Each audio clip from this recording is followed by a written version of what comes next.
Alrighty, we are going to go ahead and get going. This is the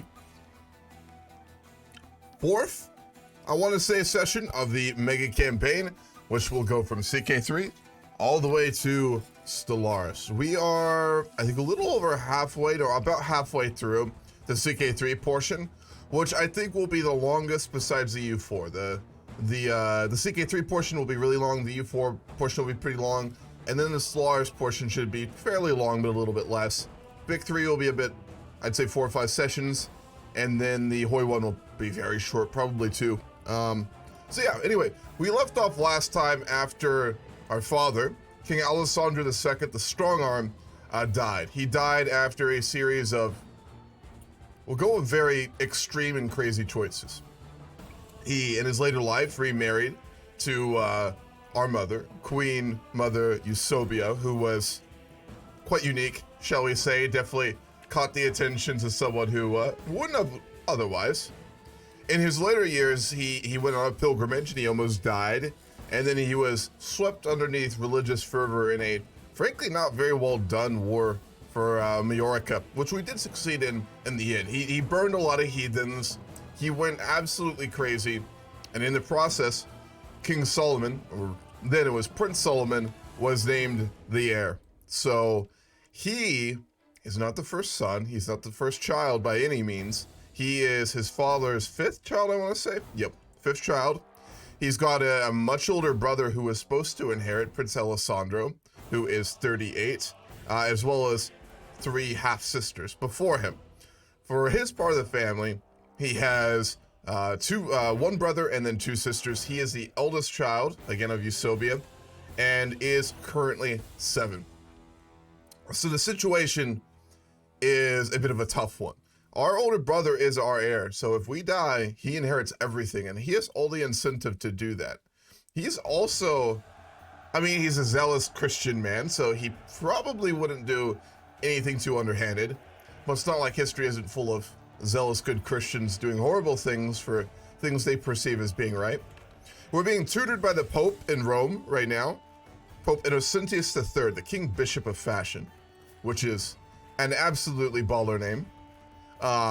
He has 52 learning, but overall he's really not a great pope in some ways. I mean, he's literally cynical, right? He literally questions his own faith. But anyway, that's where we're at.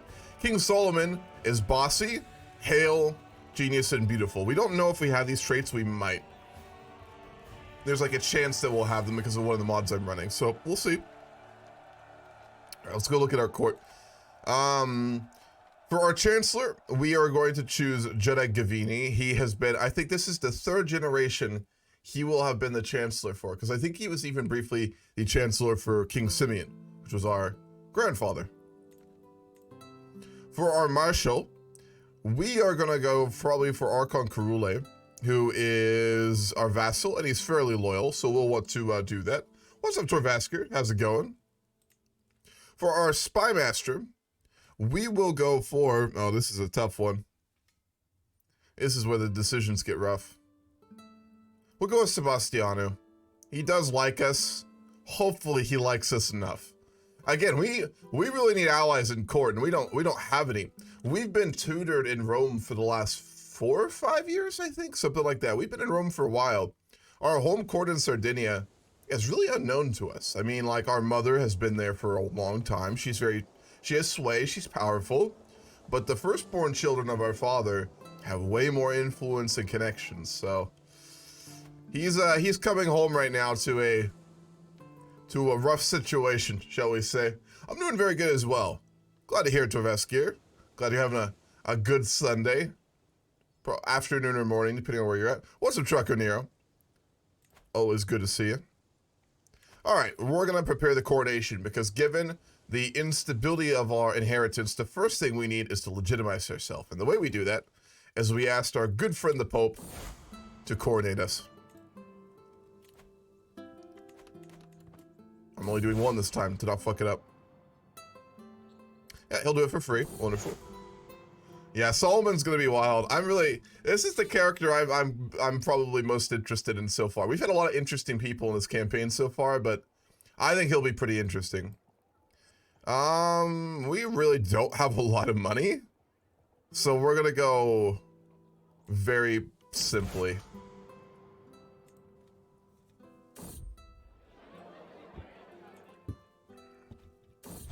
Now, he's a character, nice, good time. He's a character we really are gonna have to watch, like, character interactions in the beginning, because, like, he can really get ousted very quickly here. A papal envoy has reached my court, bringing news from the Vatican. Pope Innocentius issued a call to arms to all righteous Christian rulers. As a Catholic king, I am expected to prepare my men in support of the most holy cause, sponsored by the Universal Church itself. To all those who will take the fight against the vile infidels desecrating the holy grounds of Egypt, the Holy See promises full absolution from all sins and a guaranteed place in heaven. We will definitely agree to go fight in that, even though we're going to be really young, because obviously we have to just do, again, anything we can to legitimize our rule. The feast is dwindling down. I find myself deep in conversation with my wise vassal, Judessa Natalia. She inquires about my opinion on the blessings of marriage, a subject she is deeply interested in herself. We're bossy, right? And we're a child. We'll try and get to know her. He's a nice Diplo as one. A 7-year-old would not be interested in marriage, I don't think. He would not give a shit. So we'll just do what kids do and just like ask her 101 questions. That's more accurate. What's up, Selmac? How's it going?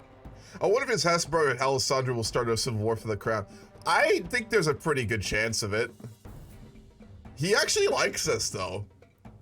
Prince Alessandro doesn't hate us. He's honest, he's zealous, but he's paranoid. I assume something will go down, but we'll see.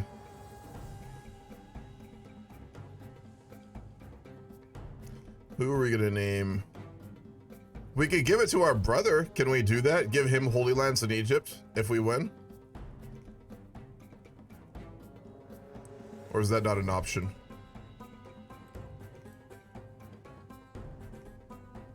No, we can't make our brother our beneficiary. That's a shame. That'd be perfect. That'd solve a lot of problems. But no. No such luck.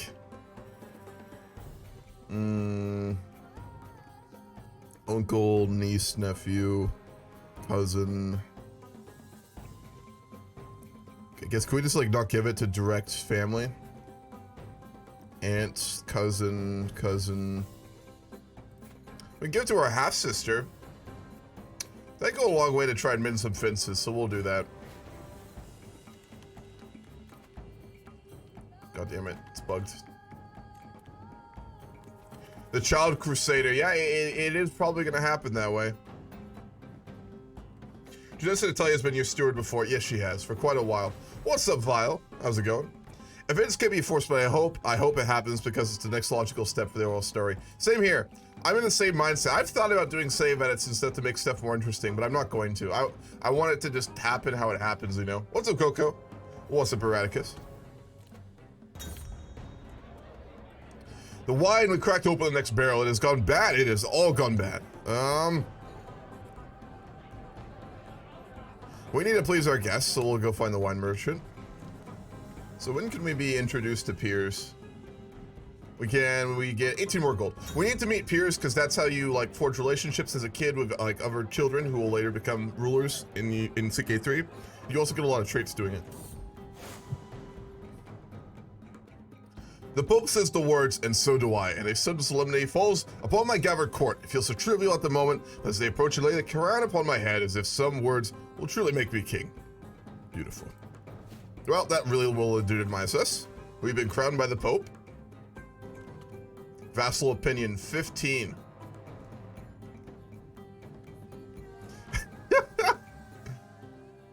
Oh man, our coronation literally made 2 factions disappear. We had a lower taxes faction and an install Carule of Corsica as the king faction. And both of them disbanded after our coronation by the Pope. Fuck yeah. They were trying to install him, Archon Carule. Well, we know who's dangerous.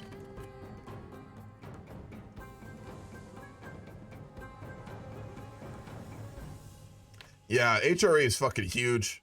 Poland's huge. The Byzantines are huge, and then there's the big boy himself, Ogedai, over there, with his 55,000 troops.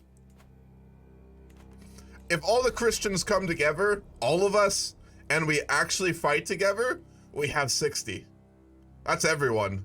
The Muslims really fell off in this game, but that's, again, because they got hit by the Mongols, to be fair, so... Yeah. What we got? Uh-oh. Oh, we're good. Across the room, I see my sister Eusebia playing with her favorite doll. The adults around me always unhappy and want me to help them, but I think I would rather help beat the fearsome dragon she seems to be fighting. Eusebia seems to be looking at ways for me to join her.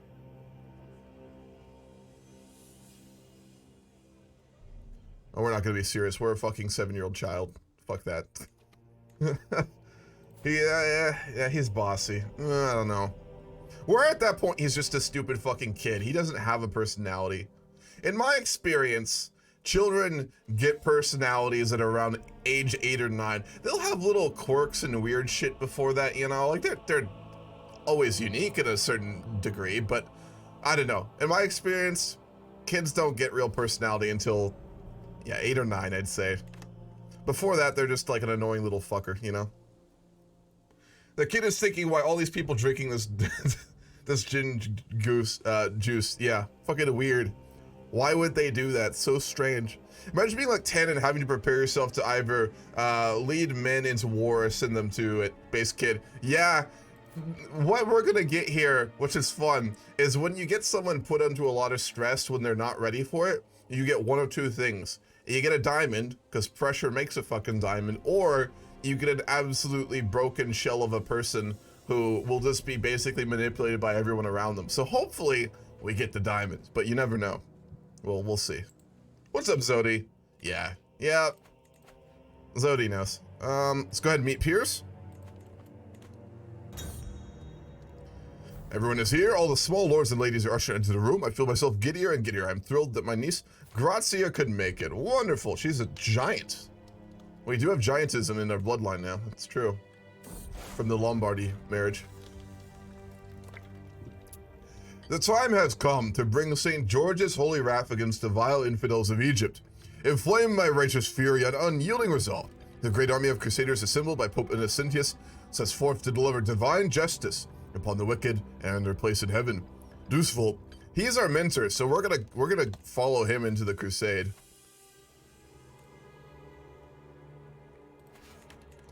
Not that we can afford it, but we're gonna do it. My brother Cyrus approaches me with a heap of fabric in his arms. As he dumps it on the floor in front of me, I realize it's a heaping cost for adults. Let's play house together.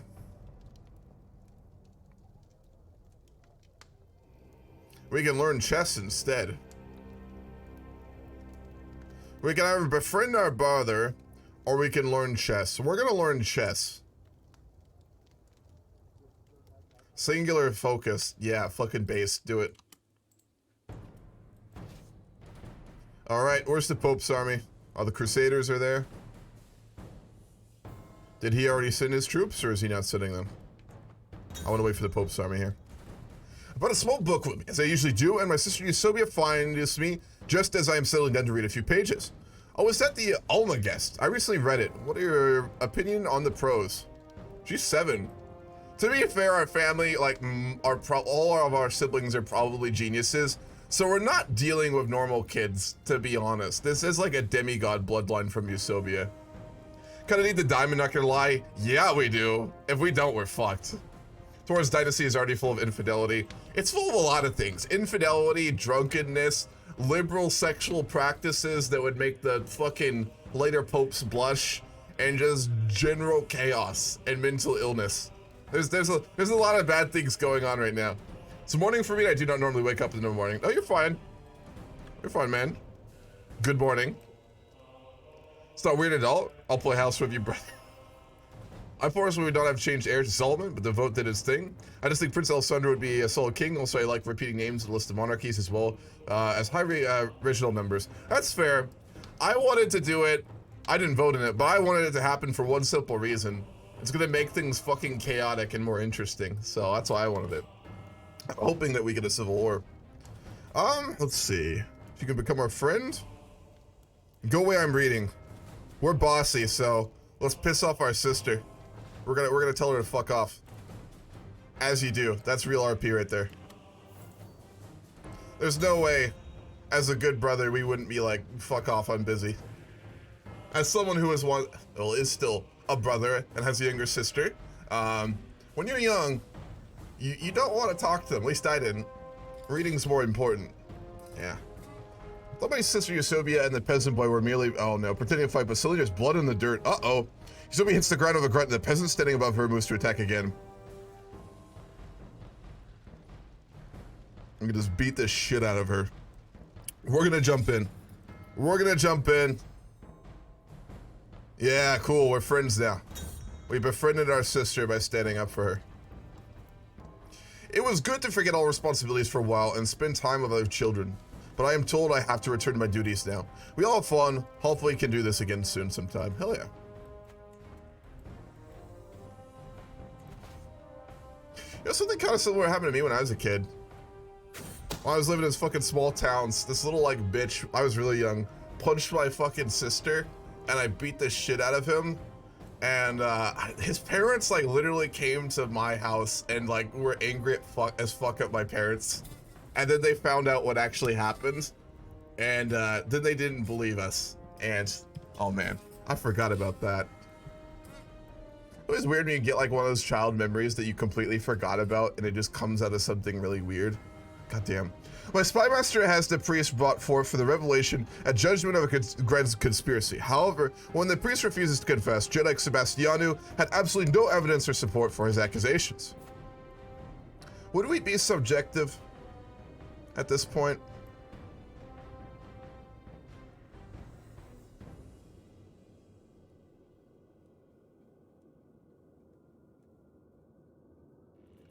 Do we want to go the tyrant route? We're bossy. What's our mother? She's making a lot of the calls. She is generous and content, so no, we'd not go anywhere with that. Thanks for the follow, Vile. Oh, hold on, missed some stuff. I'm not criticizing you at all, by the way. The scenario is still cool. No, I get it. You're welcome to your own opinion. I'm not gonna be like, how dare you? How dare you disagree with me? Unacceptable. You need to agree with everything I say. I'm not gonna do that, don't worry. Just imagine a civil war where the Overlords hail him as Alexander III and is bloody and tragic and all that. That's what I'm hoping for. Tyrant child? Yeah, Islamic Sicily is back. Yes, it is. All right, let's land our men on the shores of Egypt. We're gonna go into so much fucking debt doing this.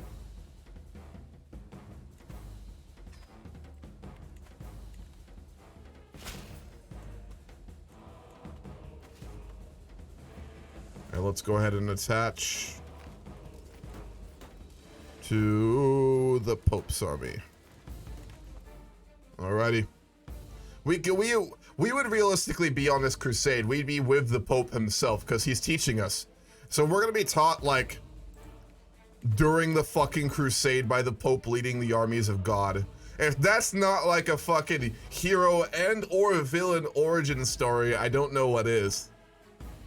We've had a lot of like semi-good guys. I'm kind of hoping we get an evil genius tyrant. I think that'd be pretty interesting.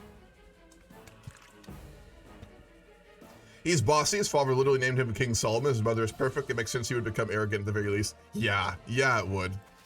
Just an ego the size of fucking Jupiter. The Pope called in the Normans for nothing because they failed. Yeah, true.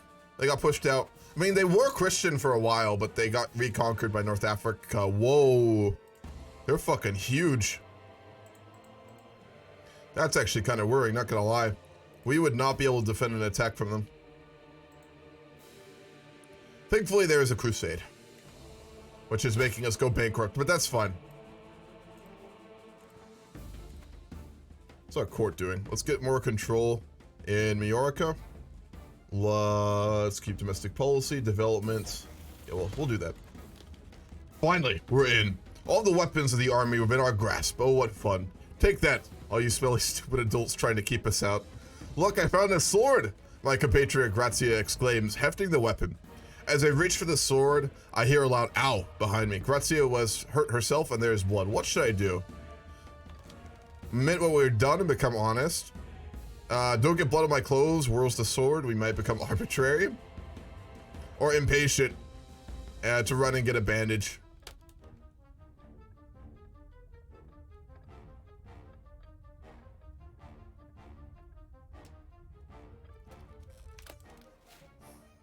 Let's fucking do it. All right, arbitrary.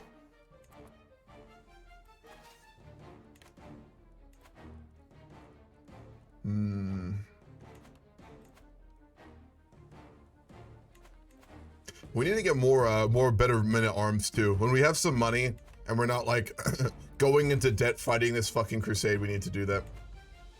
I feel like you might become Dante. Oh boy. Friends are often so fickle and prone to betrayal, but never has my dearest friend ever betrayed me. My favorite toy is more than just a toy for me. He's my best friend. However, Pope Innocentius has been insisting that I cast my best friend aside and spend time with real children and properly socialize. But he just doesn't understand that my sweet toy means to me.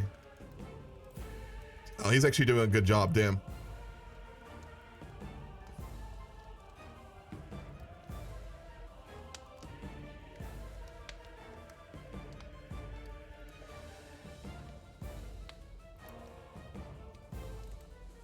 We're gonna tell him no. Oh, my guardian Pope Innocentius teaches me well. Sometimes I hear him speaking in Italian vulgar. It's what he speaks at home, I think. While he mostly speaks Sardinian vulgar with me, he also is trying to teach me his mother tongue. He's actually doing a really good job of mentoring us, goddamn. Keeping 2 languages in my head is hard, but perhaps it's worth the effort. This we will do. We'll give it a shot. We actually learned Italian, nice.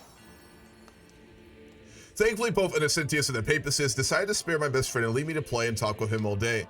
There was a moment where it looked like he was intent on murdering my best friend, but it seems my friend lives to see another day. Oh, we became compassionate. Nice. Well, actually, that didn't end in the bad result I expected. All right, we are now arbitrary but compassionate.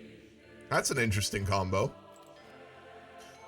The crusade is going quite well. It's actually almost done. We have completely routed the Muslim armies, and yeah, this will be over very soon. Oh boy, we get the big one. Nestled in my bed under my fox skin, I drift to sleep in a warm haze. Standing before me is a magnificent fox that urges me to follow it into the hills. As we reach a glade, my heart starts to pound, my body tingle, my soul yearn. As I turn, the fox is gone, and its place is a beautiful, oh boy. We could do an asexual genius fucking Solomon King. That'd be kind of interesting. Or we could be homosexual, bisexual, or heterosexual. I didn't know they let you like choose it now. That's interesting. Oh boy. Decisions. Decisions. This isn't fun. I'd rather the game choose it. God damn it. Yeah, it could present issues with inheritance. That's true. I feel like he'd be educated by the Pope. He would either be the most zealous dude in the world or the most tolerant and no in between. The Pope's cynical, so keep that in mind. Roll dice. All right, I'll roll a 1d4 real quick. Let's make this random. Roll a 1d4. You can't roll dice in Twitch chat, can you? All right, let's roll. 3. We are bisexual. All right, cool. Anything but asexual. Yeah, your fertility loss is rough. Oh God. Gambino is a lot of fun to be around. Every time I see him, my day is made better, and I wish he could play all the time. Whenever our eyes meet, my stomach fills up with butterflies. Oh, I wonder if he would like the rose that I found. Oh boy. How would we get stressed? All right. Well, shit. That'll cause problems. If we get out as this fucking second sodomite of our dynasty, oh boy. All right, we're on the doorsteps of Cairo. We just have to siege that out, and no, the war's over. Wow, victory. St. George has granted Queen Ildiko victory in the crusade for Egypt. After defeating Caliph Ablarium and his heathen warriors on several occasions, our warriors forced the enemies of the faith to admit their ignominious defeat. With the occupied lands firmly under the leadership of a pious Catholic ruler, we can rest assured that the divine will of St. George has been enacted. This is a glorious day for all true followers of the cross. We didn't do much, but we were there, so that's good, I guess. She's barren and deaf. Oh boy. Nice, we got rewarded though. She was given a title. Oh, she got given Palestine.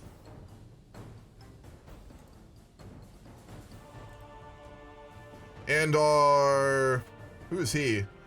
One of our vassals got a little bit of territory in Egypt too. Yeah, just north of Cairo actually. Really valuable lands.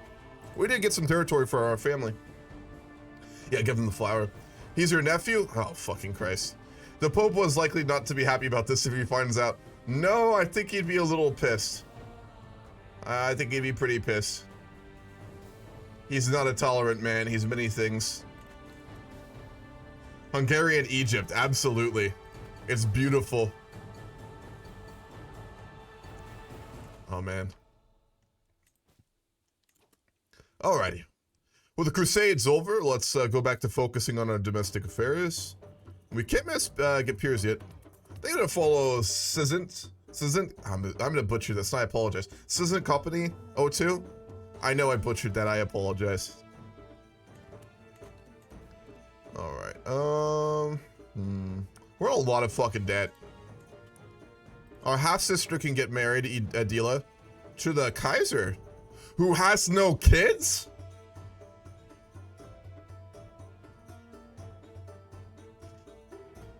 Kaiser Ehrenfried II of the Holy Roman Empire of the Salian dynasty, unmarried, without children. He is a drunk and a witch. He's a content, calm, and impatient man.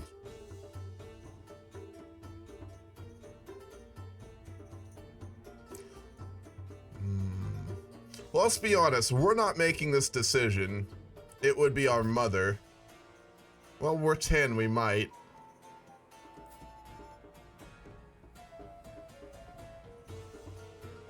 No, we'll wait till he's older. We won't do any of these right now.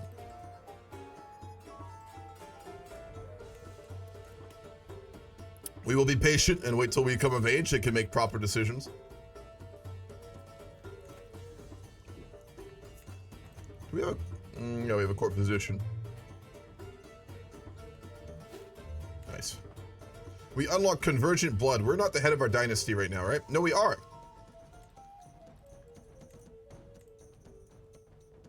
Huh, okay. That's weird. I've got a bug where I can't open that menu. I have to, like, relaunch with a different mod to do it. And ancestors of yours was the king of Jerusalem, so House Torres has returned to rule the lands of the Middle East. Yes, absolutely. In the Second Crusade, I think it was, right? When we got one of our cousins to be a Crusader king in Jerusalem, which was taken back by the heathens eventually. This is how the Torres really secure themselves as a dynasty of kings. Yes, it is. But we'll wait till he's older. We won't arrange marriages until he comes of age. Your troops are still standing. Thank you. I completely forgot. You are right. That would explain why we are just hemorrhaging fucking gold. Listen, it's early, and my brain is waking up. But thank you. King Amador, that was. I don't care if anyone succeeded to restore Jerusalem before the kingdom was conquered. No, I think it was just one generation he ruled. I don't think his heirs ever inherited. Does that branch even exist? That's a good question, actually. Oh boy. You stupid little cur! Why must you always be in my way? I'm about to teach you a lesson, Sebastiano exclaims. Our spy master! Who really likes us, ironically. What have I done wrong? I only wanted to see what Sebastiano was doing. He is approaching rapidly, racing the club in the air. Help. If you tell anyone who did this to you, I will make sure you perish, he grins. We can become shy. Oh, that's rough. How can people be this cruel? Oh man. What if there are more like him? I must always be on my guard. Oh man, this is... Poor Solomon is going through some fucking shit right now. Please don't hurt me, I'll do anything.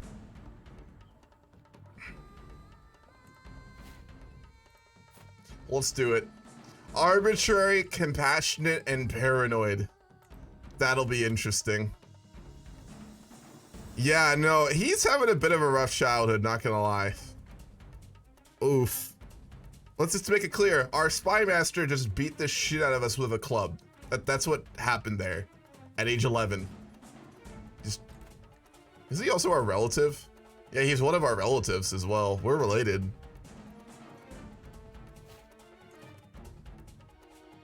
We're paranoid and we're arbitrary. Yeah, we piss off our vassals. We can't try and murder him yet. At 14, we're gonna try and murder him.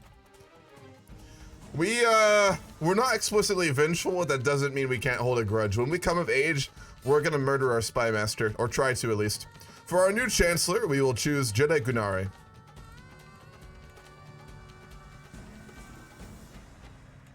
Hold on, just so I remember. I need to start using this feature. We're gonna pin him. Keep an eye on him. We can unpin her. She's dead. That was our father's crazy ex-wife. We're gonna pin our brother too. Keep an eye on him. And we'll pin the Pope as well. All these bad mechanics are great for story. Yeah, they are. At least he did not die in the Crusade, so he's not Dante so plus. That's true, but there's plenty of time for that. Do not worry. In the future, you should install a trusted person as food taster since you're paranoid. Yeah, definitely. Absolutely. We're still just, like, really deep in debt, though.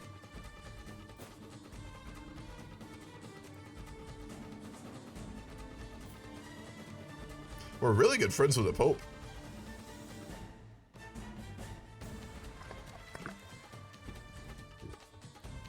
We can't fucking meet peers, which we really need to do. God damn it. Can we not ask the Pope for money? Oh, thank God we can. All right, literally. All right, good. We asked the Pope for money. My dear friend, I've considered your plight and decided to grant your request. Good. We did find the crusade for him. Let's go meet our peers.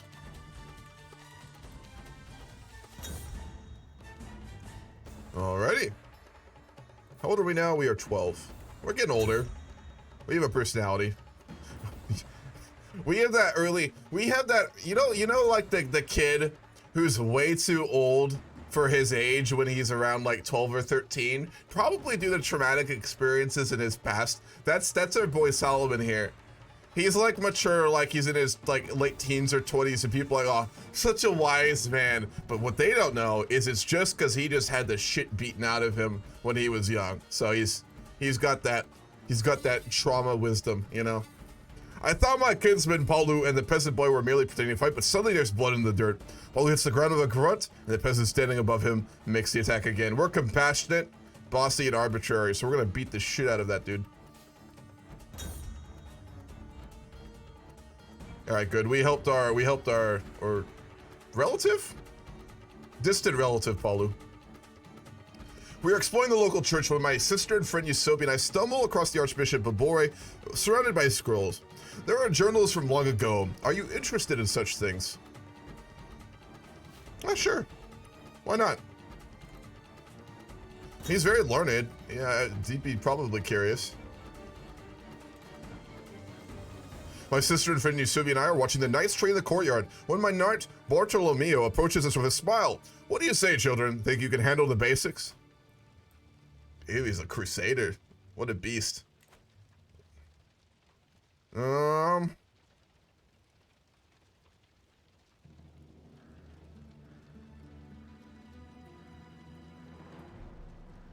We might gain stress if we try. Or we could watch. Which would give us martial. That's weird. We'll give it a shot. We'll try and learn to fight. And me and us and our sister both gained prowess. Nice. Didn't gain martial, which is more valuable, but it's fine. Can you get an alliance with Mr. Pope? Because it could make you absolute beast against the whole of Spain and could easily conquer everything. I don't think so. I've tried to ally the Pope in the past. I don't think the game lets you right now, unfortunately. As our Order of the Knights Templar grow, we need more land in which to organize our defense of the Catholic faith. The Curadoria of Alcudia is perfectly suited for our purposes, and we wish to use these to service for our cause. Where's that at? That's on Majorca. Who owns it? Not us. Yep, go for it. We'll get 240 gold, and then the Knights Templar will get another holding, making them even stronger, which is certainly something we would want.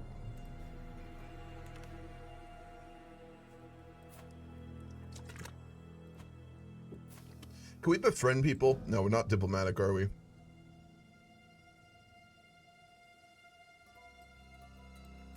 One thing I'm looking forward to is the next event pack they're going to be making that they announced. They did a poll for it to decide what event pack they're going to do. Like the last one they did with Friends and Foes, which I'll say it, I think was the best DLC they've made for CK3 so far, and I include Royal Court in that just because it made the mechanics of the game and the interactions more interesting. They did a vote for what the next one will be. The options were Villains and Vagabonds, Lovers and something, and then Wards, basically for like childhood events and content and stuff. And the Wards one is winning, so sometime this year we're going to hopefully get an event pack for more content for when a child's coming of age, which I think the game needs. Like, when you're as a kid like this should be your formative years. The events that are in the game are good, but there should be a lot more mechanics for you to play out, and for you to play out with your children and Wards, to like really raise them. So I'm really looking forward to that, not gonna lie. I think that'll make the game a lot better. As the loud belch echoes across the dining hall, all conversation abruptly ceases. My Archbishop Bore pats his stomach and grins. Better than out than in, my dad always said. Beautiful. Various courtiers exchange incredulous glances before my sister Adela looks directly at me and exclaims, "My king, that was wholly inappropriate." Certainly you agree.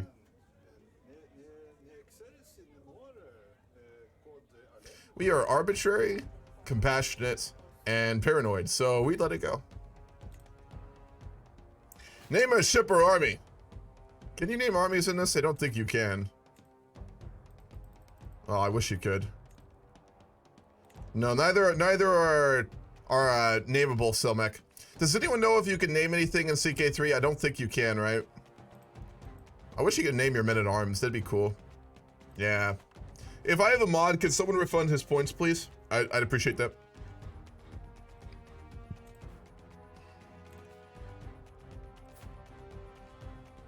You should be able to name armies. Like, at least your men-at-arms. You should be able to name those groups, you know? There's no reason not to do that. Speaking of which, we will need to reform how we do our men-at-arms when we get more money and come of age. I remember fondly all the times I shared with Gabino when we were younger. Even if now he has entered the world of adults, he will always be dear to me. Oh, he's a giant prolifiligate who's a craven, ambitious, and trusting. And our nephew. Beautiful. It'd be really cool if you could name some companies for your men-at-arms. Yeah, exactly. It'd be a really cool feature. I do hope we get a military rework at some point. I don't want to see Hearts of Iron in CK3, but I would like more flavor in it and more like stuff you can interact with. Oh boy. All right. Remember what I said about pressure making diamonds? Well, we're gonna find out. Greetings, King Solomon of Sardinia. May you live in harmony and contentment. Go fuck yourself. You're invading us. It seems there is no recourse for us despite us to settle it on the battlefield. 7,000 troops. As I said, diamonds or not, we will know. Call the banners! All right, hold on. We need war music. War music. Bear with me. I'm gonna play the good shit again.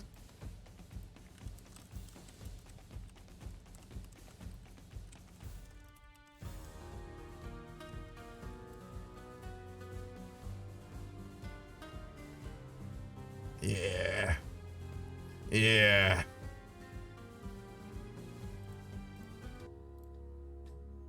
Here we go.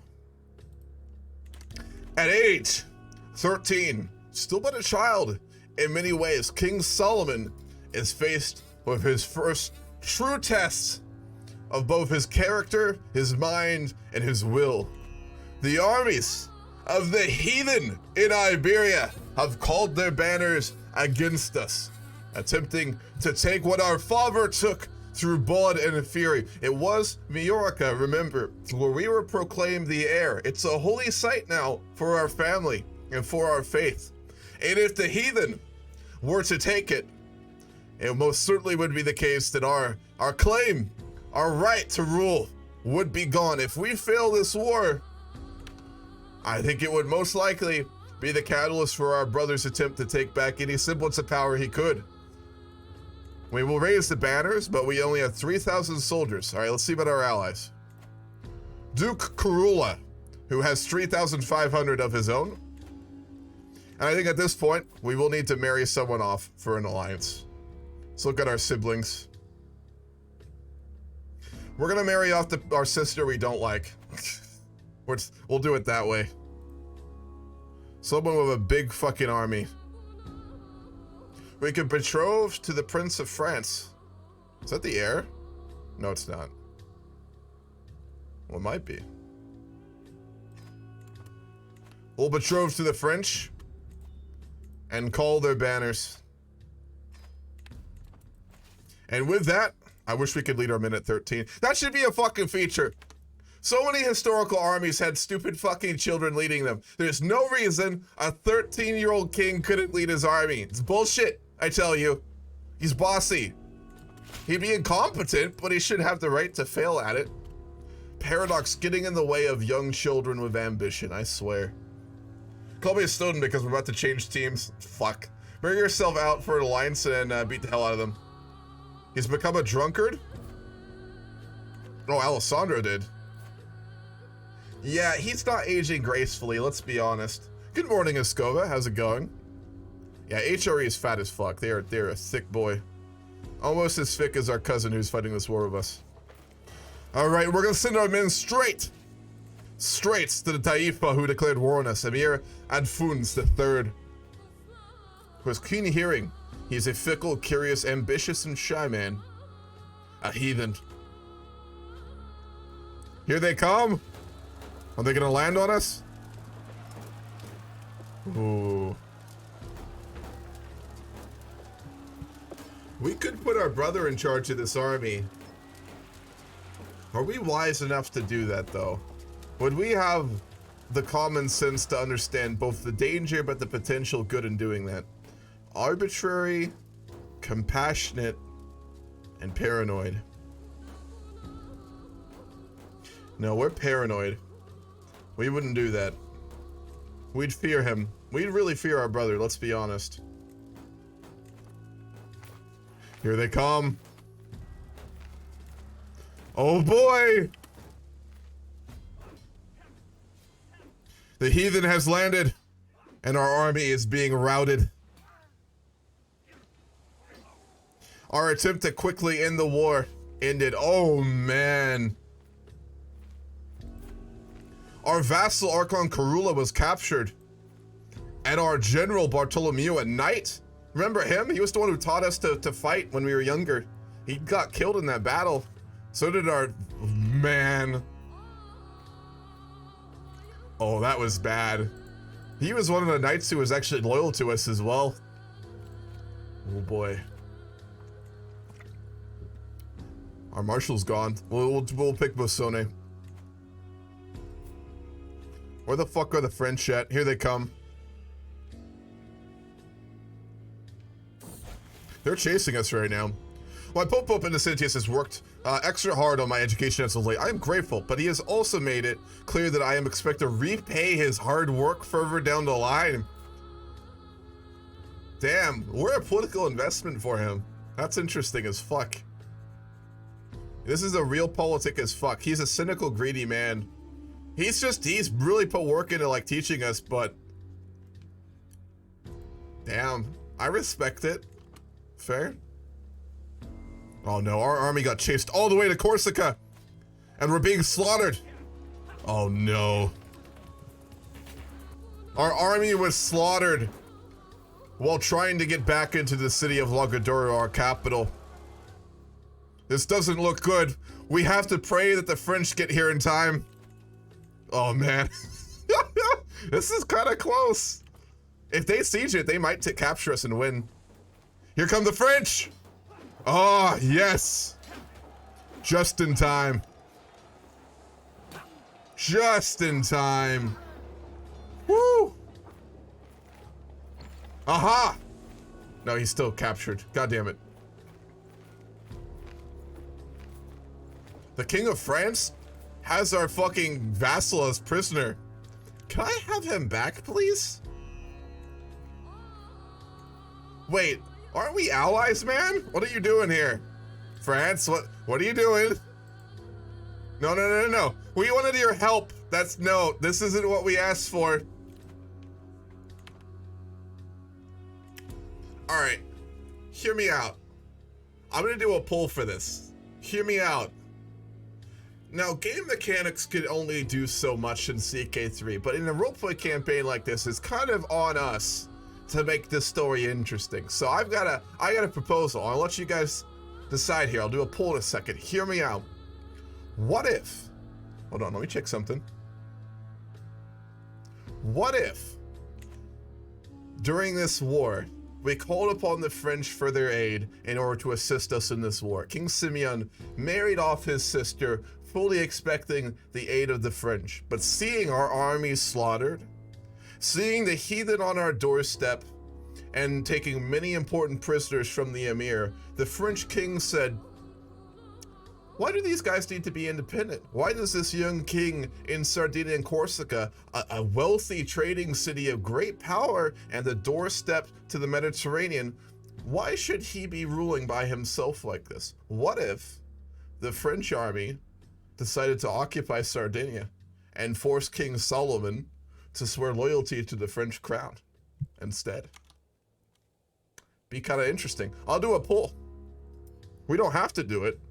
But realistically, this is a fickle man. The French king is not a good man, and he's very fucking powerful, and we have no army. So if he walked into Sardinia and explained to us our predicament, we couldn't stop him. So I will do a poll.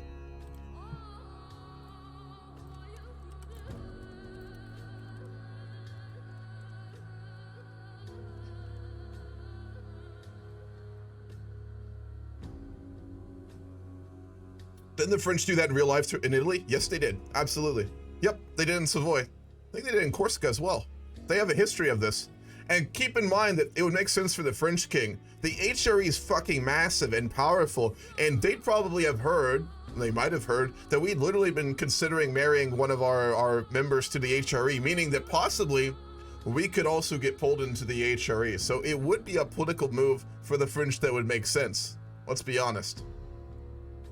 I'm not saying we're going to stay under the French forever, but I'm also saying that it does make a bit of sense, doesn't it? I mean, honestly. The King of France is named Gargamel. Yeah, he is King Gargamel of France. He's 24. The French go to Corsica hundreds of years early. Looks like we're French. I mean, it would be in line. He'd want some kind of repayment for helping out. Yeah, he would. Yeah, he would. Why are the Byzantines blue? Why are the Byzantines blue? You tell me, Vile. It would also make a lot of sense for this reason. Yeah. Yeah, the HRE is gone. Sorry, not the HRE. The Byzantines are gone. They're gone. There's nothing left.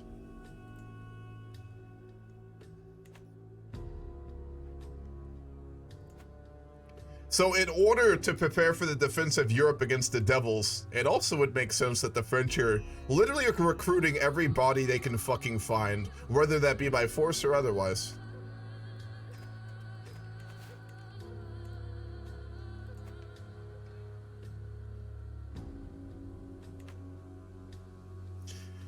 Yup. Go to the New World?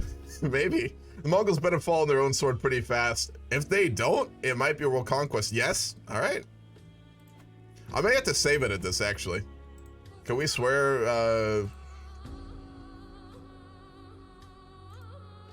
how would I even do that, actually? Nah, I want to do it, but now I'm like, how the fuck do I actually do it? Yeah, we are both kingdoms. We'd have to, like, destroy our kingdom title, wouldn't we?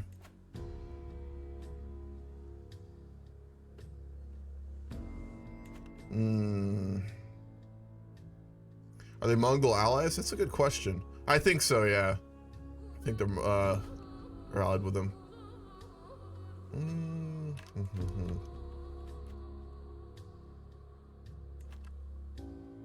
Does anyone know how to edit CK3? I was all gung-ho about this, but now I have no idea how to fucking do it.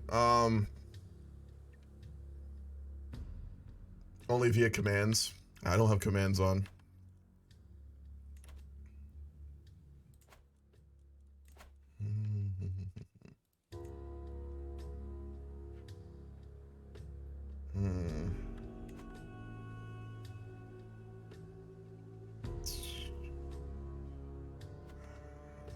Trying to think. Can't be a king and you have to be at peace. Let me take a look at something real quick. There's an editor thing, I know that.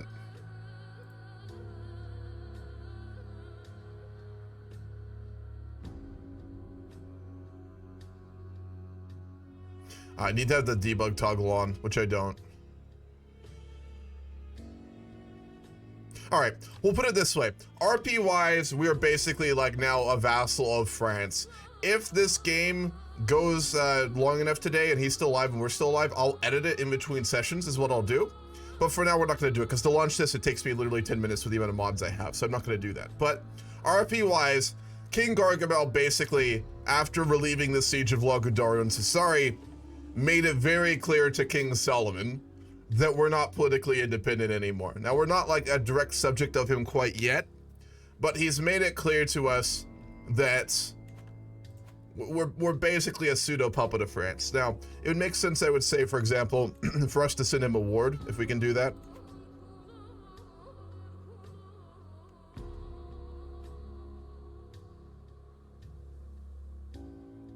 He'll take our sister, our favorite sister and friend Eusobia. If he'll do it, yep, cool.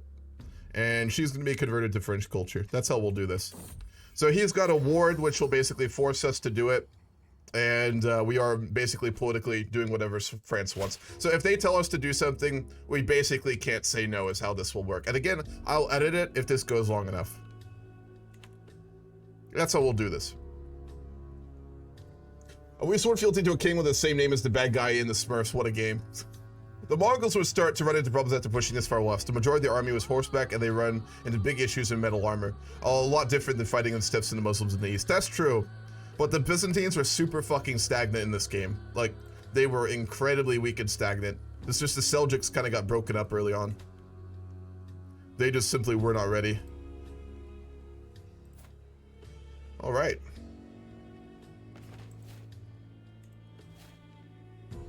Egypt exploded already? Yes, they did.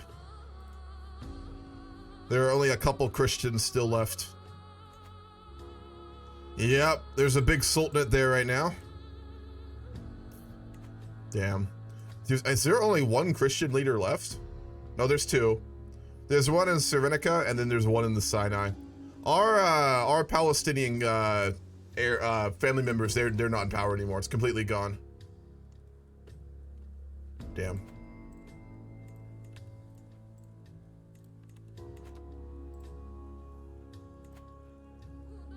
Let's meet our peers one more time before we come of age. We are about to win this war thanks to the French, though.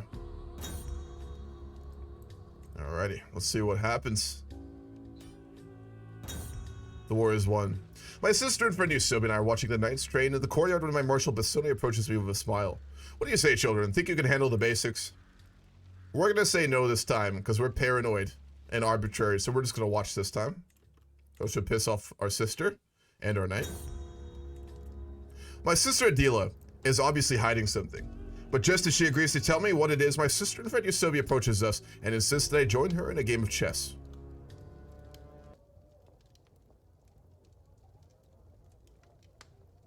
No, we want to know.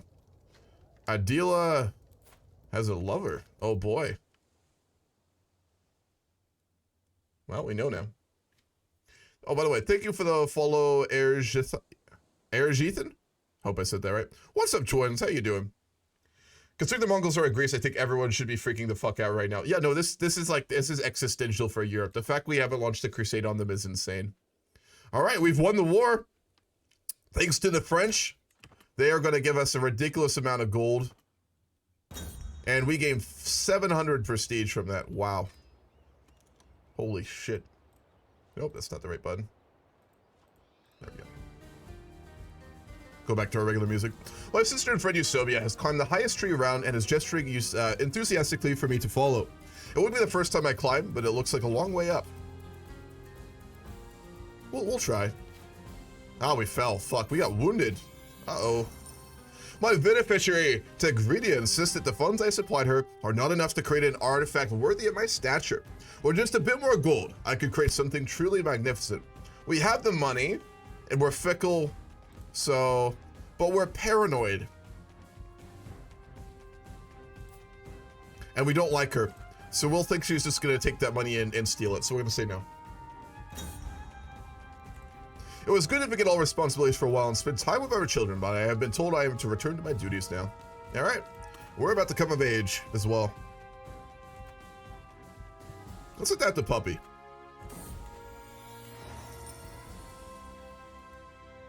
My servants bring me a newborn litter, Limer puppy, fresh with the renowned De Torres kennels established by my grandfather, King Simeon.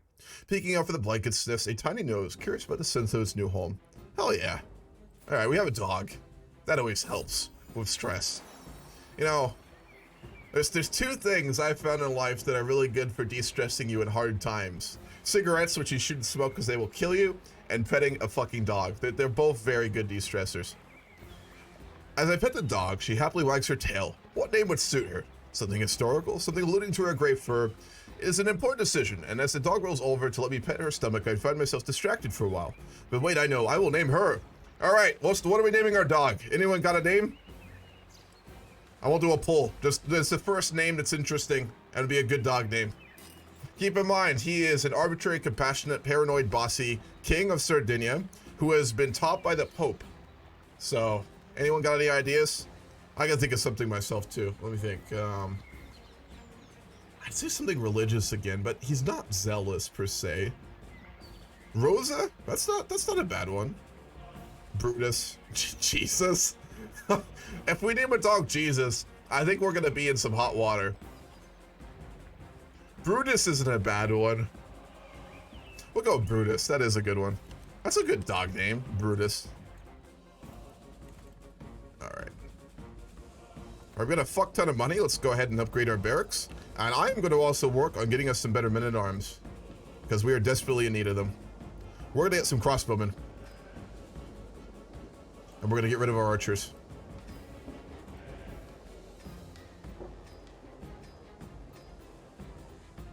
We're going to get 500 crossbowmen to defend Lagudora. In here, my lord, my beneficiary Tegridia approaches me in the door of her weavery, where she has been toiling for months on my commission. Stepping through the doorway, I gasp as I gaze upon the work hanging in front of me. A large set tapestry and very fine craftsmanship. Masterwork, nice. Hell yeah. Dynasty opinion, wow, cool. Let's see if it bugs out in our court like the other ones.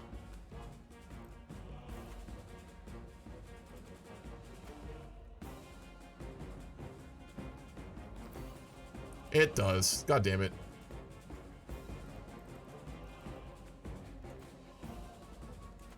Well, that's unfortunate. We'll keep it up anyway, though. I've got a mod on that gives us like this new court, but it does bug some of our artifacts, unfortunately, because I'm using so many different mods that overlap. We're just getting rise up. The Bible doesn't like dogs. No, it does not. I found that out last session because I looked it up. The Old Testament does not like dogs. Adila has decided that her time in the Cesarea has come to an end. The servants have packed her chest and she has said her farewells. This is our half-sister. Adila's claim over the Duchy of Lombardy. If I want to press it and make her a vassal, this is the last chance to make her stay. Nah, we're not gonna. We'd have to fight the Pope, and there's no way in hell we'd do that.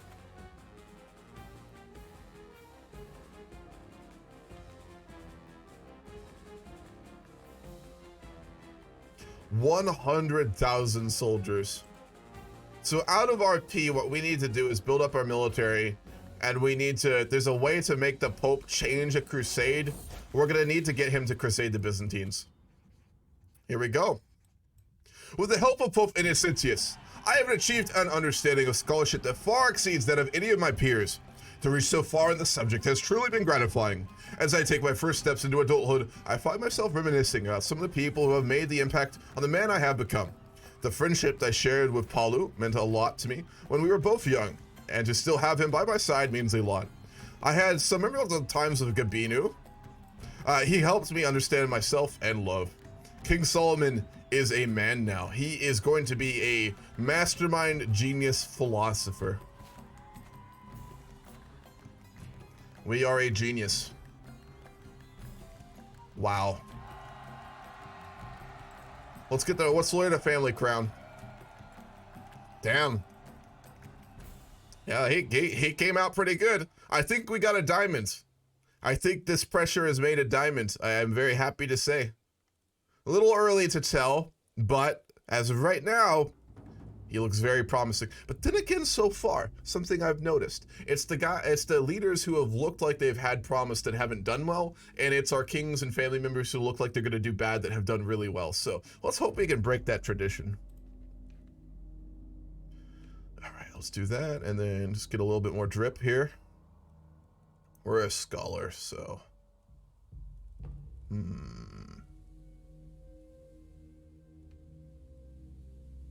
There we go. That'll work. Actually, let's give him a different pose too. Let's see. He is a thinker. There we go. King Solomon, ladies and gentlemen. He's gonna need that fucking intelligence to deal with the Mongols, I can tell you that. So we swore a fealty of France, but not an alliance. We have an alliance with them, but we're RPing it as fealty. So anything he tells us we have to do, and I'll say if he starts a war, we have to offer to help him in the war, is how we'll do it. Again, I will, if we don't get out of it in this session, I'm gonna save edit before next week so that we will actually be a vassal of France. So just heads up. Probably should learn their language too. We're a genius, it wouldn't be hard. Let's try to learn like German, French, Italian, and like in Byzantine or something. I mean, we're smart enough for it. Did you see Wards and Wardens go won the vote? Yes, I did, Levo. I was hoping for Villains and Vagabonds, I'm gonna be honest, but Wards was my second choice, and I understand why people want it, and it's gonna be great. It'll really add a lot to CK3, so I'm looking forward to it. It's a girl dog. It's a girl dog? God damn it, I didn't see that. Shit. Fuck. Well, we accidentally missed the gender of our dog. That's on us. The crown trait is that we got crowned by the Pope Mage. What's up? How you doing? So yeah. Alrighty. We're gonna go for a learning lifestyle. We'll go for a scholarship focus. We're not super religious, so we'd be very much a scholar. We are gonna truly take after our name for King Solomon, become a scholar king, a philosopher king even. We can submit to the Great Khan. Oh God.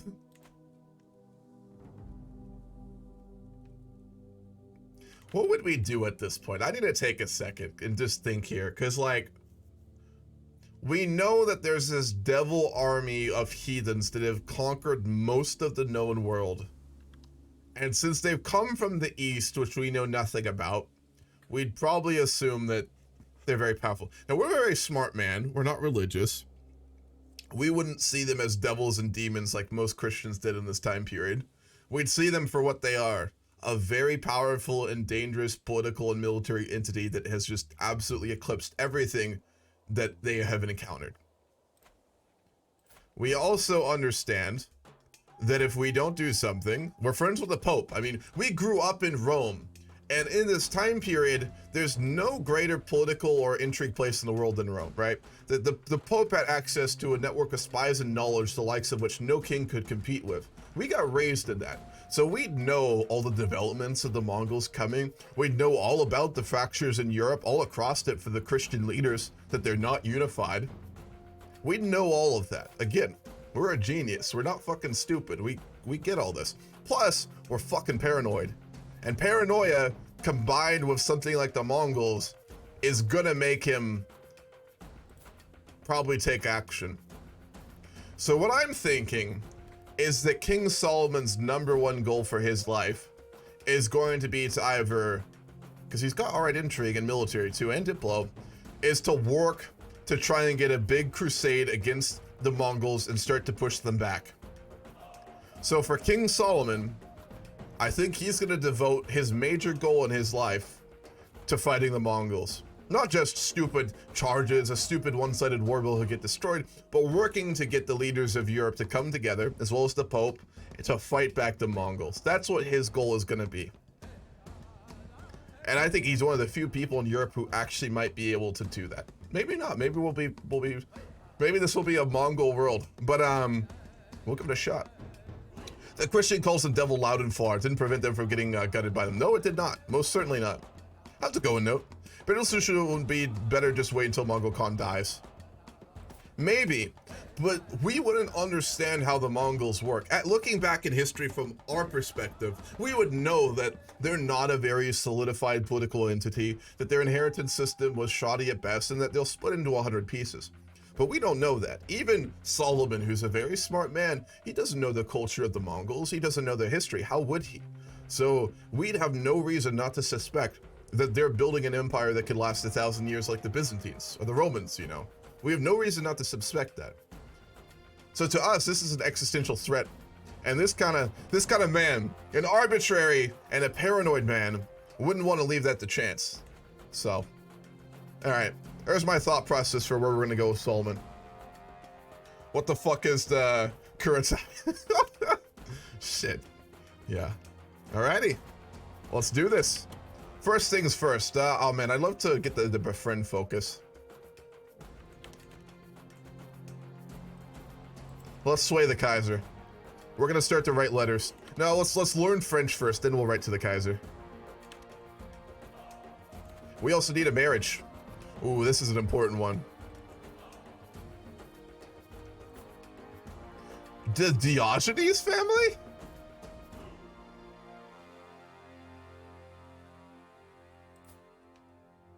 Her grandfather was Khan the Impaler. That's a fucking name. I think he was an emperor. All right, let's go for a really prestigious marriage. Rank isn't right. We would want prestige gain, someone really prestigious. A princess of the HRE. We couldn't do that because we're technically a tributary under the French, and there's no way in fuck they'd let us do that. Could we join and try to break them from within? We could, but we're also not cynical. If we were cynical, I could see us doing that, but we're not. He does have faith in God. He's just not super religious. So, as such, he did not do that. Can't beat him from the outside, beat him from the inside. We may have to if they keep doing what they're doing. Yeah, the Byzantines are gone now. We need a good marriage. The House of Normandy.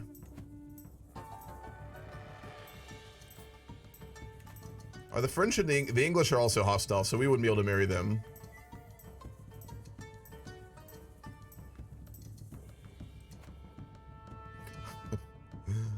Oh man.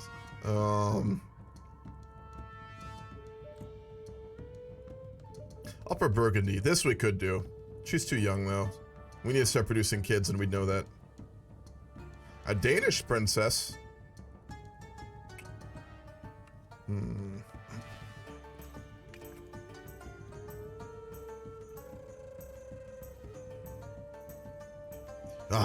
Marriage in this game is always so fucking hard. Someone should make a mod for CK3 Tinder, I'm just saying. That'd be a fun fucking mod.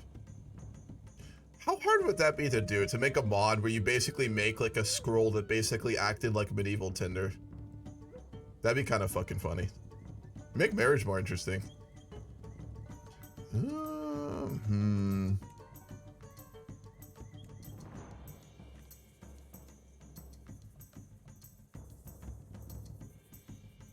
There's House Yemena of Lyon. She already has kids. Fuck that. We're not going to marry an Eastern European.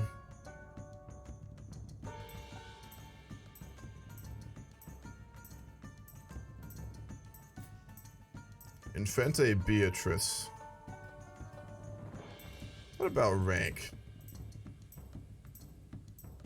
There's the Duchess of Granada. That's an interesting one.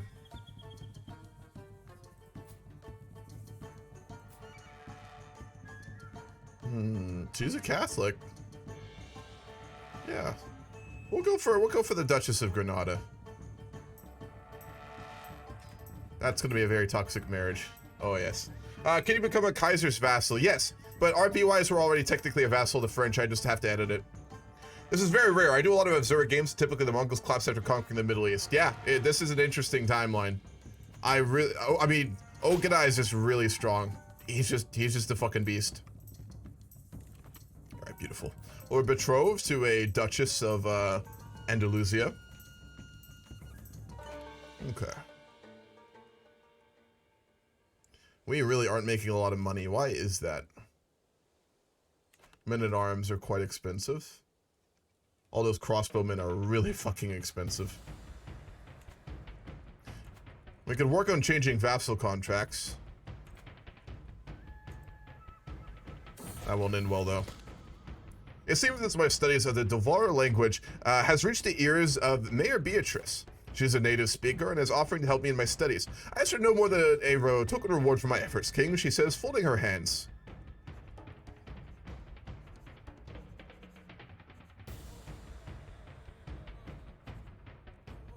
We're gonna say no. Because all of those would stress us out, so we're gonna say no. Wait till Ogedai dies and maybe then it will fall apart. He's a drunkard, so maybe he'll drink himself to death. It's possible.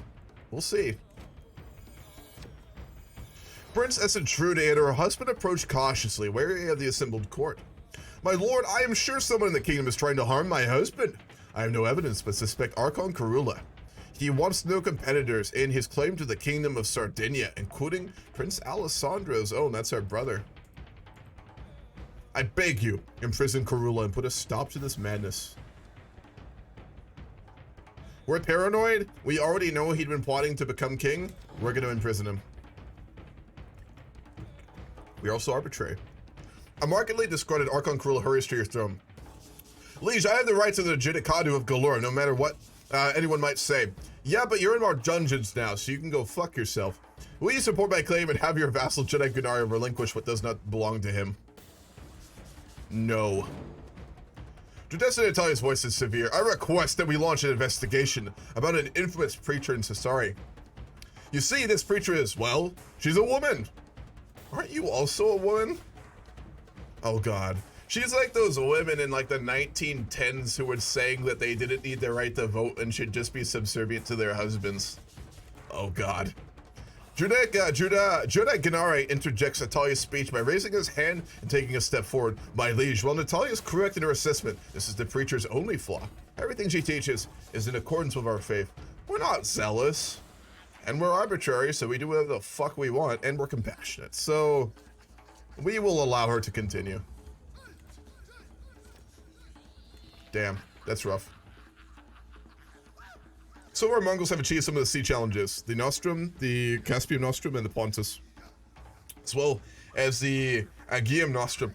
Ascova, you're trying to kill me with pronunciation today, aren't you? I can see your plan. I don't think the Mongols in that time had last names really like we do now, but the name of his dynasty was Boryin? Fuck. What's up, big chef? How long until we can marry our wife? 1 year. As I'm out for a stroll around the market, a merchant calls me over to insist she has something that will pique my interest. The scent of drying herbs and foreign tinctures overwhelms my senses as I approach the stall. Yeah. She is rifling through her collection of dusty tomes and other treasures. After some digging, the merchant produces an old book and insists I need it for what is to come. Does she know our plans to fight the Mongols? Is this a fucking witch? This might be a fucking witch. Uh-oh. Uh-oh. Well, shit. We have to buy the book now. The fine book of hours. Monthly learning, lifestyle experience, prestige, piety, and more piety. Not bad. It was a witch. But she gave us something useful, so we'll allow her to continue. So also, let's deck our dude out properly here. We'll go with our main crown. Normal regalia. Normal mail. We'll go with the Torsia 2 mace. And for our artifacts, we'll go for the Torres romance. We'll go for the lucky Sardinian coin. We'll go for the Lombori figurine. And we'll go for The Scarab Brooch. We have some pretty good artifacts now, not gonna lie. I think we have one more for our court now. Yes, we do.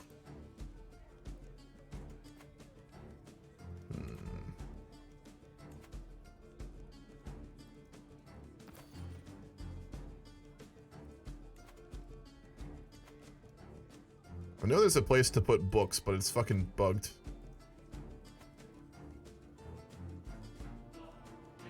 Over here? No.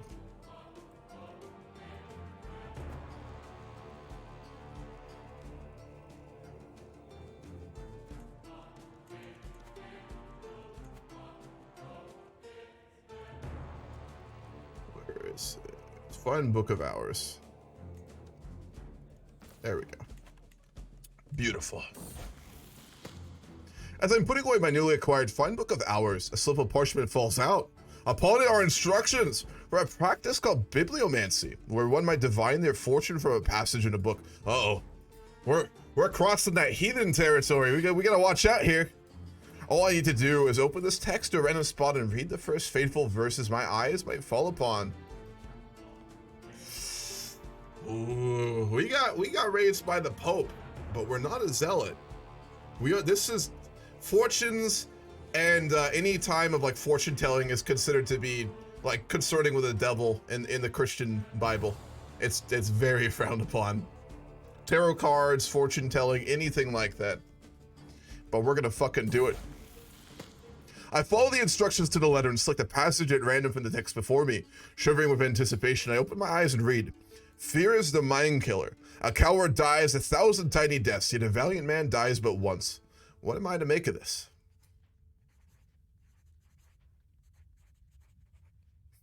Further research, let's fucking do it. Ooh, nice. Focus reading for 3 years. I have finally cracked the mysterious passage from the Find Book of Hours and feel much wiser for it. Thanks to the merchant, the threads of fate suddenly appear more clearly to me. Fear may well be the mind killer, but I have faced my fear. Without fear, I die but once. Fuck yeah. It was used by the Romans, yep. Did the Byzantines get conquered by the Mongols? Yes, they are completely conquered now. What's up, Lollipop? How's it going? Doing alright, just chilling on a Sunday. Did some cable management this morning and play some Bannerlord to relax. Fuck yeah. You playing with mods or just playing vanilla? There's a lot of good mods to that now. It is on my... I have been thinking about doing a playthrough sometime. Fortune telling by using the Bible is valid. That... Really? I didn't know that. Really? You had that very quote tatted on me. Fuck yeah, Zodi. I kind of fucked up yesterday at MDRP. I want to fix it. Who were you playing yesterday, Lollipop? Oh no. I'm out riding my dog Brutus behind me when she suddenly runs off in the world. Yeah, it is a female dog. God damn it. My retinue assures me she will come back, but what if she doesn't? We're paranoid, so we're gonna run after her. All right, we have our first choice. We'll go for scientific. We're clearly a smart fucking dude. And we get to choose our research, so there's going to be a bit of a technological renaissance here, I think, in Sardinia, led by a philosopher king. I searched for a long time, but no sign of Brutus can be found. Just as I was about to leave, my sister and friend Eusebia appears out of nowhere. Brutus and Tell. Oh, it's our sister. My friend, I do believe you lost someone. Hell yeah. Hell yeah. What did I miss? Oh, bad. We're a pseudo-vassal to the French. We fought a war and were saved by the French, but they forced us to be vassals, and the Mongols have conquered the Byzantines. So that's the big one. Yeah, she's a cool sister. Hell yeah. I was tired, so I didn't know what I was saying. Oh, Bulgaria. Fair. Would he not be into theology, just raised by the Pope? Oh, he'd be into it, but you gotta remember, the Pope is cynical. The Pope who raised us is literally cynical. I mean, he's not the most religious man for a pope, and there were examples of that in history. Like, there were popes who probably really weren't that religious, and he'd be an example of one of those. So, yeah. Wasn't Mehmed II of the Ottoman Empire also into bibliomancy? I'm not too sure. Oh, from that Netflix series? Dude, I actually started that. I'm 1 episode in. Then Borgias. The Pope is also the king of fashion, yes. I've come across a book describing how ancient monastics used trances and visions of ecstasy to commune with heaven. It seems a strange practice in our modern age, but perhaps there's something to be learned from them. Let's do it. Like the actual King Solomon, we're gonna become a mystic. Locked in a room, strange powders on a burning fire provided overpowering heat, smoke, and smells. As I tried to feel the thing that lies before the world of fences. I need to order more incense. I forgot to do that. Incense is fucking nice, man. I do not know how much time passed before strange, undecipherable visions of light and pulsing sound came to me. Was it my imagination, or a glimpse of the divine? Is there even a way to tell?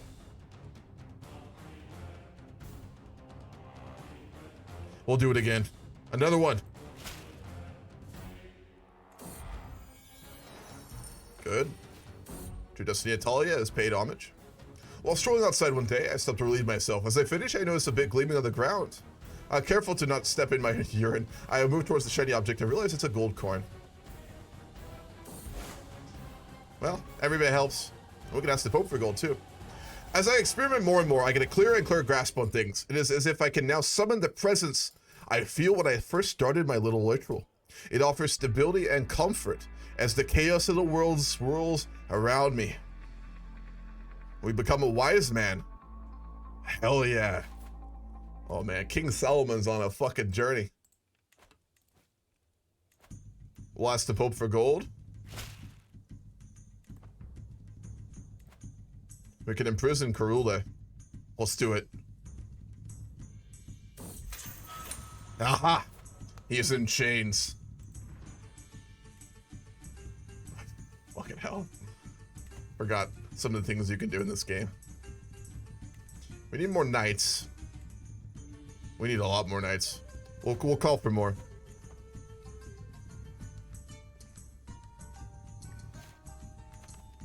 Wait. Is the Pope from a Muslim family? Originally, yes. They converted in Iberia. They were originally Muslims, but his family converted a couple generations back.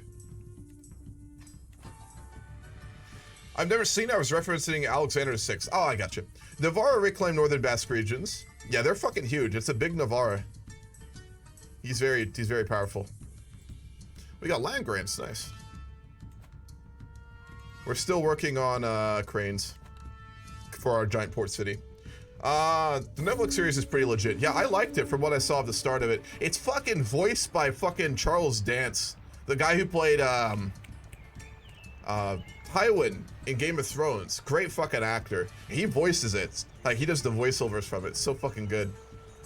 The Bank of the Pope is happy to lend you some gold.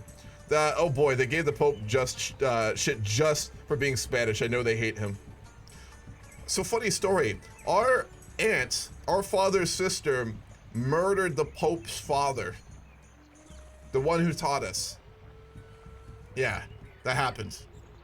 If any of you watched the previous portion, you'll remember that our aunt actually murdered the Pope's father. We never learned why that happened, actually. She was excommunicated. It was a really weird thing. I don't know.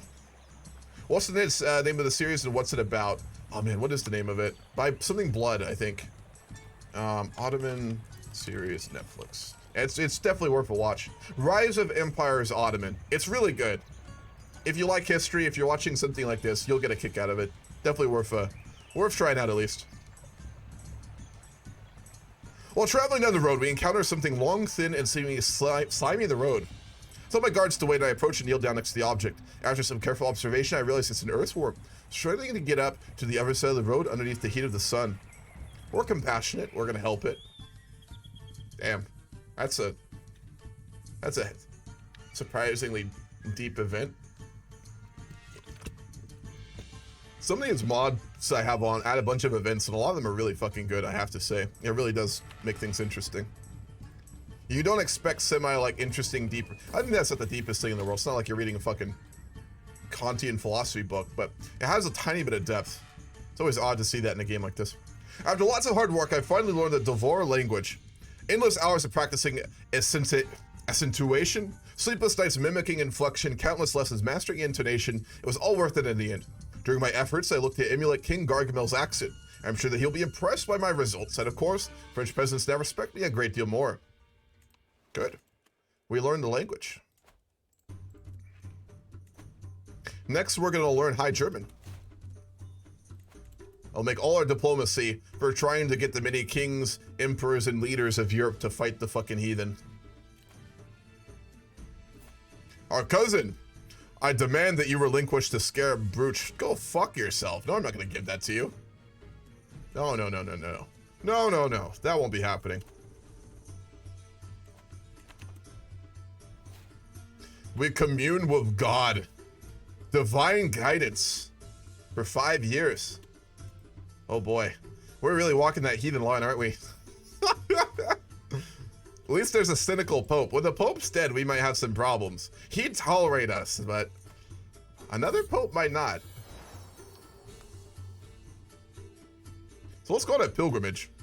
We're clearly on a spiritual journey right now, so let's go to Jerusalem. It's still, is it underneath the heathen? It's under the Muslims, but it's not underneath the Mongols.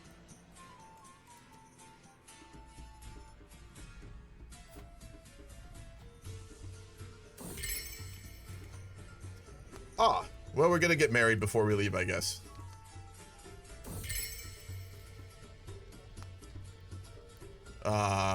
Small and simple. We're not a wealthy king. Immediate family only. We're gonna piss some people off. She wants more space for her fucking family. This is realistic. It's actually how marriage fucking wedding bullshit happens. Oh god. These flowers are dreadful, and that's what you call food? By god, this court is run by idiots. I'm sorry, are you from heathen territories, woman? Jesus. My soon-to-be mother-in-law. Oh god, here we go. Nivatora has been hurrying my servants all morning, disagreeing with just about everything we had planned for the wedding. On a roll, she turned her face to me as I entered the room. You! Oh, child of mine will be married in a disgrace like this? Bitch, are you trying to pay for it? Because...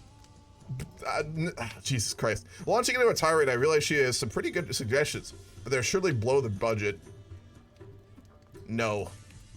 No, we're good. We lost companions, but we're gonna be protected by God. My mother-in-law, this woman, oh boy. She's an irritable drunk. Oh man, we won the mother-in-law fucking lottery, didn't we? This is gonna be great. She's an arrogant, vengeful, impatient, irritable drunk at that. Beautiful. My mother-in-law Nivatora approaches me bearing a one chest. Smiling sadly, she says, "This is a wedding dress. Has been passed down through my family for generations. I wore it myself when I was wed to my husband Heinrich. It would bring me great honor if Rokeya could wear it herself on her wedding day. It's atrocious. We're arbitrary, so no. No, we're not gonna make our wife wear that. No, we're not fucking doing that. The food has been cooked, the wine has been ordered. My servant are buzzing around the clock, guiding guests to their rooms and decorating the main hall just as I asked. The results, I must admit, are somewhat disappointing. The decorations look hastily assembled, and the food is hardly to write home about. I can only hope that Duchess Rokeya of Granada appreciates a temperate affair. Perhaps more importantly, it won't hurt the treasury too badly. Now there's the matter of the ceremony itself. To think in a few short days, I will have a wife. What's our wife actually like? Oh god, the mother-in-law. All of a sudden, Archbishop Babore and my courtier Rosalia barge into the throne room bickering. Wine if it's gone, it must be avoided. A bit of wine is healthy for the body, says Rosalia. Who the fuck is Rosalia? Our physician. Science. From a corner of the room, Hughes interrupts the discussion. The only amount of wine that is good for you is all of it. What's my position on wine? We're not religious. Yeah, but moderation. Balances the humors. All day, Duchess Rokeya of Granada has seemed nervous, apparently put off with some of the attention heaped upon her. She's not shy, though. But as she enters the ceremony hall, a relieved look crosses her face. It appears she approves of our simple accommodations. She's temperate. It's what you want in a wife. Temperate woman. Damn right. Her family, however, seems less impressed. But we're thankfully not marrying them, so it's just fine. After walking the length of the hall in a careful ceremony, I now stand at the altar of Duchess Rokeya of Granada across from me. So close I could touch her. My heart is racing with fear and excitement. The priest turns to me and asks for those sacred words. I do. Beautiful. We're married. Nice. He does have mods, but I think this is just due to patches that have made them more powerful. Yep, that too. Are you marrying your niece? No, I don't. I hope not. No, we're not related to her. She's House of Torres. Liberty, strength, and forgiveness. Oh, god damn it, more wine. We can afford it.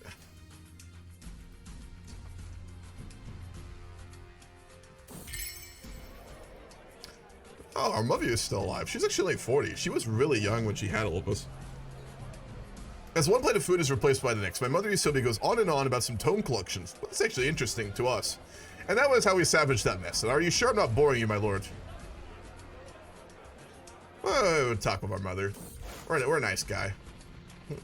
Passing by the campfire, one of my fellow travelers is telling a story he once heard about some king, to raucous laughter.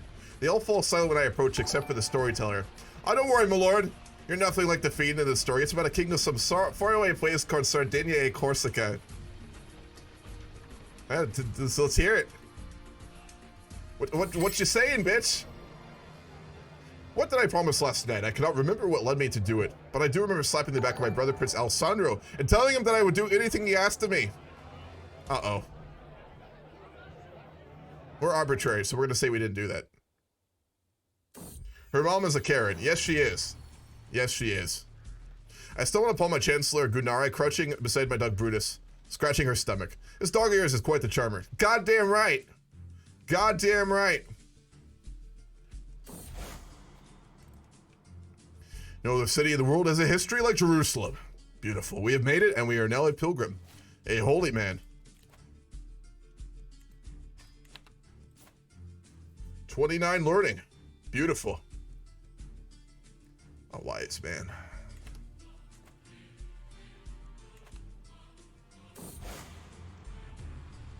All right, we have made it home, safe and sound. We have the money, we can recruit some more knights as well. My feast and dance late into the night, but now my guests are finally headed home. As they follow the hall, I hear flutters with anticipation. Yesterday, Corey and I will be alone for the first time. Nice. All right, what do we get?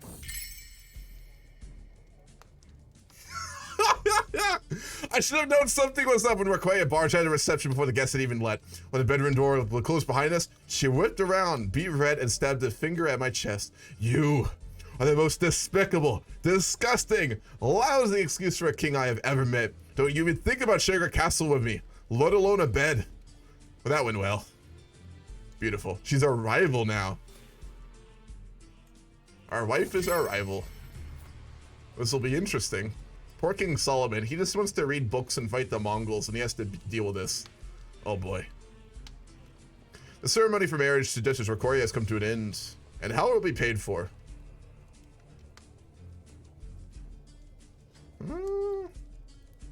We'll pay for it. We can afford it. Do it ourselves. Alright, our sister can get married now, Eusebia. Is he the Prince of England? Well, we couldn't pull that off. Again, we'd have to marry someone who's not going to threaten the French. A lot of cons. Well, maybe a Prince of Navarra. We'll marry our sister to the Prince Ubald. He is a greedy, arrogant, but diligent man. Yeah, he's all right. Anyone else? So is the Prince of Vizcaya. Content, vengeful, and cynical. No. We'll go for the Prince of Navarra.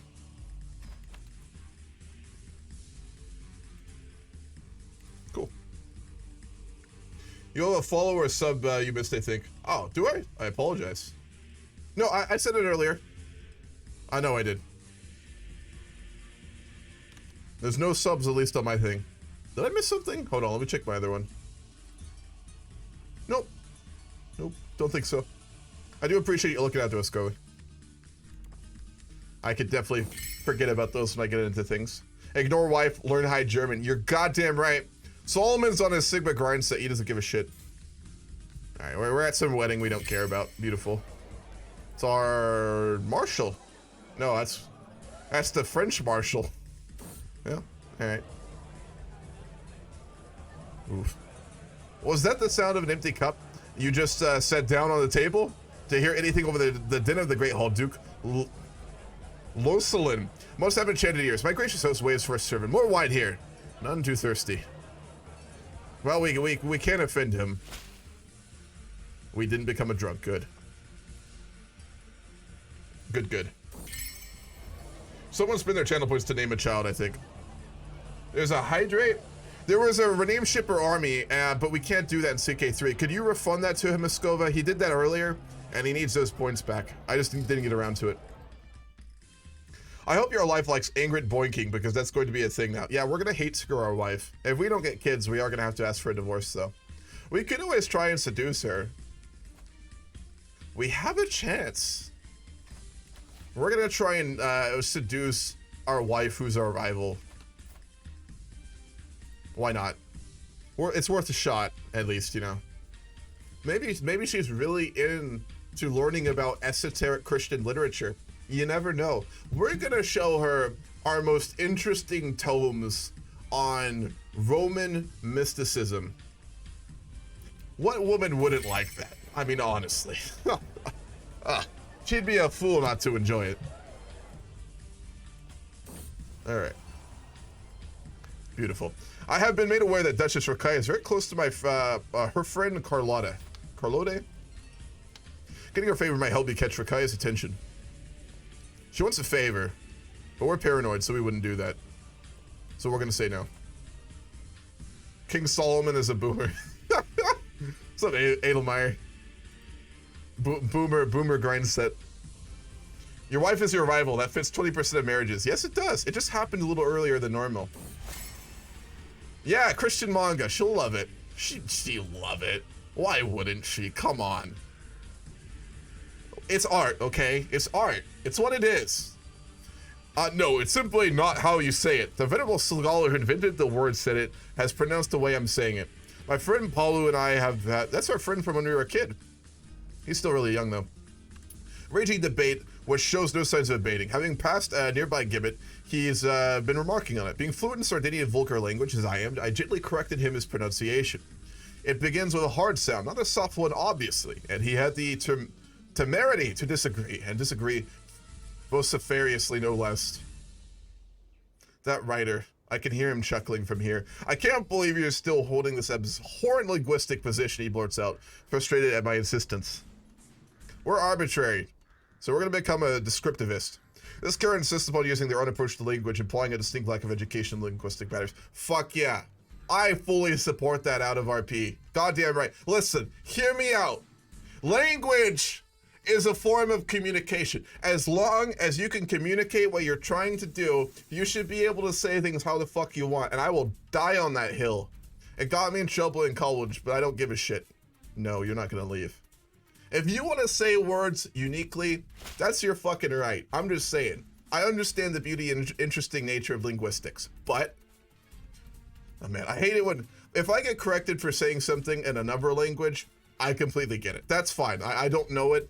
I don't want to disrespect it. I completely get that. But if I'm saying something in English and someone corrects me, go fuck yourself. That's all I'll say. I've arrived necessary to pay homage. Beautiful. That's our brother. Nice. That's our older brother. He actually accepted not inheriting. I mean, to be fair, he has land. He has Majorica. Damn, gotta respect that, though. Well, he's not taking it well. He's a drunk. He's drinking away the memories of almost inheriting. Shit, man. But he made peace with it. That's respectable. Yeah, we're not gonna let Brutus in. Yeah. I exit the meeting room only to discover Brutus is gone. I look everywhere for our high or low. What is lost is enscarred. Suddenly I stumble upon my Archbishop Babori with a dog practically in his lap, vigorously scratching his gray stomach. The dog looks suspiciously similar to Brutus. This is one precious companion you have. You're goddamn right. Goddamn right. If they don't like our dog, they can just fuck right off. I'm gonna say it. We don't know, what language does she speak, actually? There's a way to tell. Iberian, Vulgar, Sardinian, and Arabic. Damn. She knows 3 languages. The celebration had come to an end, and the evening entertainment seemed to be over when Duchess Rakaya suggested a reading. Our clerks in arrives, wondering what the guests would like to hear, and they see my chance to impress Rikoya. It's our chance. It's our chance. We're gonna go learn something. She'll fucking love it. She better love it. As the clerk runs on and on, I can tell Rikoya's attention is slipping. This woman. While I am standing, thinking of how to salvage the situation, Abbas the Faris of my wife, Duchess Rikoya, suddenly chimes in and asks, "May I help me suggest we read the City of God instead?" And she picks up on new interests. Suppose it's not as interesting. It's not as interesting, but we'll do it. Our wife has no taste, honestly. She doesn't want to read esoteric Christian literature. What the fuck, man? That being said, we do need kids, so I guess we got to put some effort in here.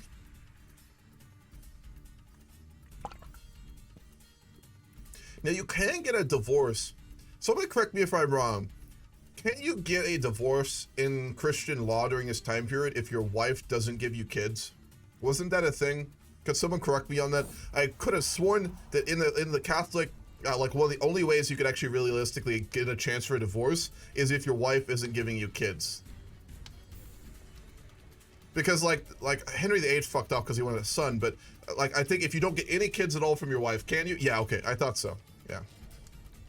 We failed. You are an amicable man, Solomon, but I do not like you that way.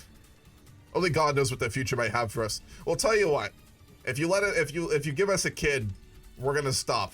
But we need a fucking kid, all right? We need a fucking kid. We're not wasting any more time on this lunch. Let's go like write letters to the Kaiser. We're gonna write him some letters.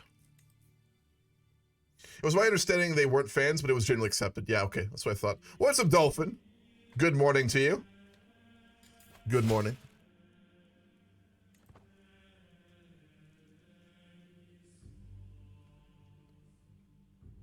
Three more years and we can go commune with the spirits once more.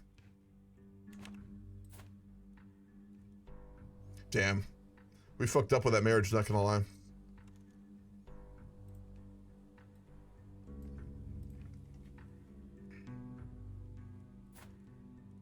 I'm trying to think what to do right now.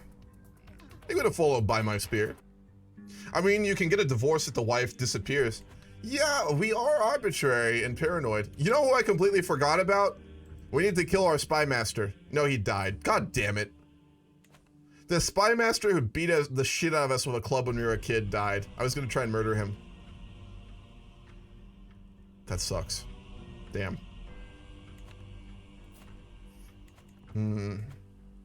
We're not above underhanded stuff. I want to reiterate that. We're really not.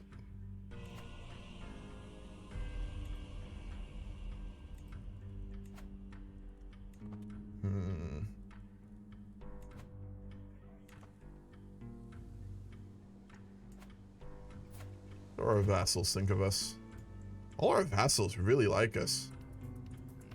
Court grander above expected level. Yeah. Damn. There we go.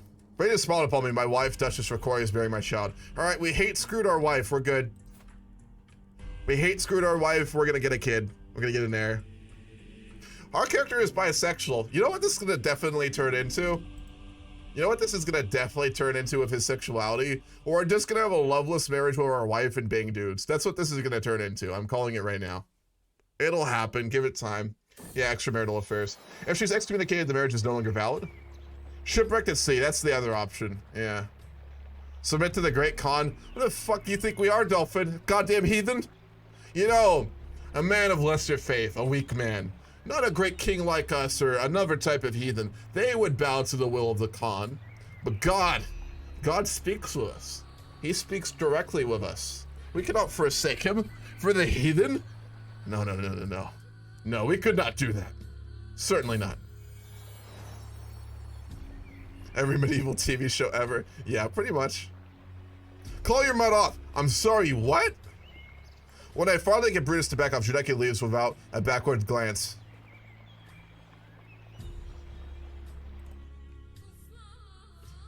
We're arbitrary and paranoid, and we like our dog, and we trust our dog. We're gonna get a new chancellor, because we're fucking arbitrary. And if our dog doesn't like him, he's clearly a problem. He might be conspiring against us. Brutus would know. She's a good dog. She would know that he's plotting something against us. We're gonna have to look out for him. We need a new chancellor. We'll go over our uncle. We need someone we can trust. We need family. I wonder what he's up to. He's plotting against us. I'm back on the battlefield. The mud is clinging to my boots. The rank stench of the dead assaulting my nostrils once again. I'm reliving the day Emir Adfunes II declared war on me. Yeah, that was a very defining experience for him. I wake up gasping, cold beads of sweat clinging to my face. Rokoya stirs beside me, but doesn't wake. I must deal with my troubles alone. Oh boy. Obsessed with vengeance. I'll never lose again.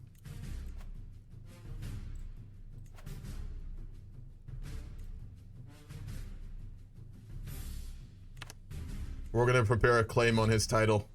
We need revenge. His nightmares will keep haunting us if we don't get revenge. We're gonna send our bishop to get a claim on him, and then we're gonna take his land and get our revenge. Open-minded, nice. It's not that he's a heathen that we hate, it's just that, no, he fucked with us. And Dolly's sneezing was loud enough to attract the attention of everyone nearby, myself included. Some chuckle and others shake their heads in disapproval at this reaction. Infamously loud sneezer. Nice. Ask for money from the Pope. Then we're gonna hire some more knights. Fucking heathen. We are tolerant. We're open-minded. We are gonna ask him to convert, though. He'll do it. Oh, this man came from the Mongols. Well, again, we're a wise man. We're open-minded. We want to plot against the Mongols. And the best way to do that is to learn how to think like them. So we've hired this man as our knight who has clearly come from the Mongol armies. And we're going to use his knowledge to try and learn them better. Given that he's been reborn in the light of the Lord, of course. Got to play that 5D chess with the Khan, you know. Praise St. Bridget. Rokoya has given birth to a perfect little daughter. Ooh, she might be a genius. Alright, do we have a name for our daughter? Does anyone, the bi or gay lord who isn't into his life but keeps his side dude. Yep, that's what he's gonna be. In my game, I submitted to the great Khan Temujin as an Orthodox Georgian, became his right-hand man. That's pretty interesting. It just doesn't make sense for our characters, the thing. Sibirina, Mary, Victoria, Maria. Go Maria. It's a good name. I like our wife is Iberian, and that like Maria is like it's the version of Mary for her culture. So we'll go with that. We'll go Maria. Oh God. Here it begins. It's time. It's time. Lately, I feel as I am constantly being distracted by lascivious thoughts and erotic fantasies. Yeah, because you got blue balls. That's why, blood. It happens. With all the hardships of my everyday life, it is all too easy to lose myself in daydreams and forget about reality. These desires are clearly interfering with my life. We're gonna become reclusive. We'll try to stay focused. How big are the Mongols? That's how big the Mongols are right now. Blue balls go fuck me, nobody will care, true. Them's the Mongols. There's some big boys. Yeah, they're on the doorstep of Venice right now. We're waiting for a crusade against them. We're preparing for a crusade against them.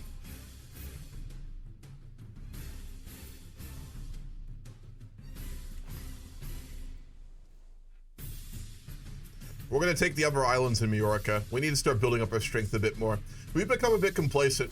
He's not a warlike man, he's not an ambitious man, but he knows that his family doesn't have the strength to fight great threats like the Mongols or anything. So we're gonna, in his lifetime, I am gonna start to conquer. Not a ton, but we're gonna probably take Majorca, and then we're gonna probably try and take Sicily. Just a heads up. A plush carpet, vibrant and soft, arrives as a gift from Duchess Rokoya, our wife? The fuck's in that carpet? Why would she send me such an exquisite gift? I do not know. No. No, this is a plot. She's plotting against us. We're gonna get rid of it.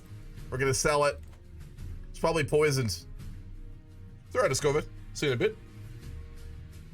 Oh yes, Crusades against the Mongols. We're plus 40,000 min power versus your 4,000 levies.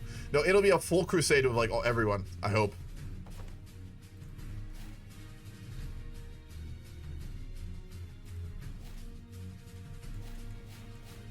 The hell?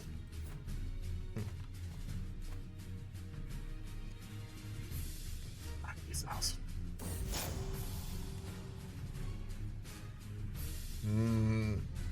King Solomon, we have had our differences in the past, but don't you agree it's time to let bygones be bygones? Whatever's between us, can we start anew? Flash poll. Our wife wants to reconcile, but we are arbitrary and paranoid. Are we going to reconcile with her? Or are we going to go down the route where we'll just hate her for the rest of our fucking marriage?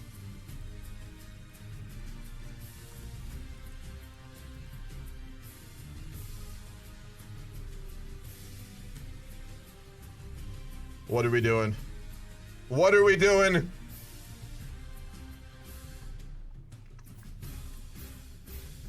She is pregnant. To be fair, she is pregnant right now, so this is the only point we'd probably ever be up for it, given we're fucking paranoid.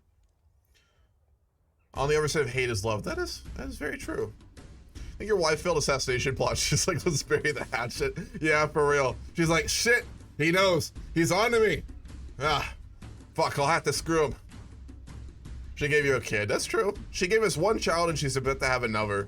We're clearly screwing at this point, so, you know, something's going better, I guess. Religious and cultural map. We'll look at that when this poll is done right now. I'll take a little look around. Let's try and peek. I can do that while we wait. Mongol is actually not as big as I'd expect. A lot of Bedouin. Yes, alright, we're gonna reconcile with her. See if there's any interesting. Andalusian culture is really big now.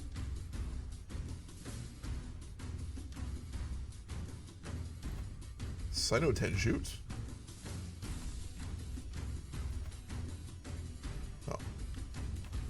Thought for a second the Mongols were in Iceland, and I was worried. To be fair, a Mongol colonization of the New World would be a fucking bonkers timeline. From all my evenings watching stars, I have seen with my own eyes what I have only heard of before. The stars move at different speeds and reverse their course at different times, but seemingly in large groups, depending on which celestial sphere they belong to. Indeed, with the right calculations, one could even predict their movement. He is a genius, but damn. My archbishop does not approve, of course. Leave the skies be. The celestial realm is for the clergy to know. Yeah, but I don't know. I don't know about that. Kind of curious. I think we're gonna look at the stars some more. All right, we need a new chancellor. We're not gonna bring back Gunare. We'll go with Palu, our childhood friend. He's all right. An apostate.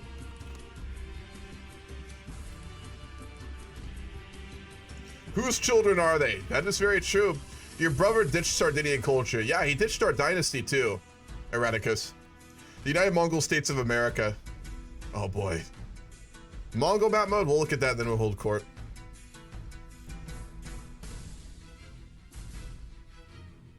Lots of Mahayana, lots of Catholic. Iberia is almost entirely Catholic again. Apostolic. Shavites. Tengri over here. Oh, Catholicism's really pushing east now. Orthodoxy's kind of on his deathbed. We might actually see Orthodoxy die in this timeline. That's wild. Wow. I've never seen that in a mega campaign before. Damn. It's wild. My courtier Andali shows me a page filled with unfamiliar symbols, insisting on its legibility. I've developed a written language specifically for the women of the court. Yeah, go for it. Yeah, do whatever you want. My serene marshal Basone bows before me, his trusty sword glinting at his side. I served you faithfully, my lord. You know my charge against Emir Adfuns and Mercuria amidst the hills of Cesari, but I'm no longer young. We're planning to fight him too. I've been investigating with your own lands in your kingdom, and other lords have been given far less. Our knight wants lands.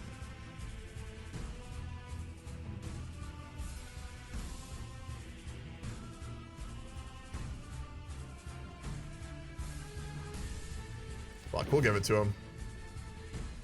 Oh shit, we replaced Karula. We took land from the Archon of Corsica, the one who'd been plotting to take our title, and gave it to Vasone. Yeah, we'd do that, definitely. We're arbitrary. A provincial merchant steps forward, clearly out of his element in my rich halls. I beckon. Come, man, we don't have all day. I am Goffredo, representing the disgruntled traders and freemen of Porta Torres, Lagodora's greatest curadoria. Vicentia Curadoria is a barrier to commerce to the town's interests. We humbly ask here to be replaced.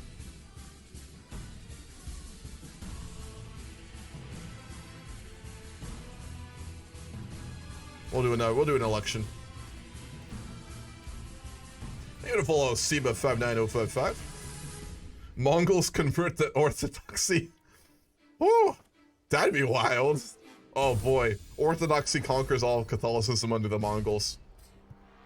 It has become a habit to walk Brutus daily. I'm not sure which of us enjoys the fresh air and the sun the most. Brutus bounds ahead and looks back at me and barks as if to say, catch up. Nice. Yeah, they're very tolerant. I will give them that. They're very tolerant.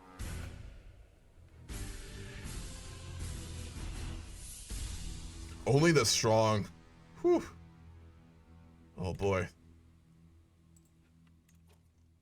All right, what are we working on right now? We're trying to sway the Kaiser. Choose your weapon. I forgot about this. We'll choose the hammer. And for our knight strategy, we're going to be a commander. I always forget that's a thing. We can also train our children in combat. For our daughter, we're going to give her a diplomacy education. And we're going to personally educate her.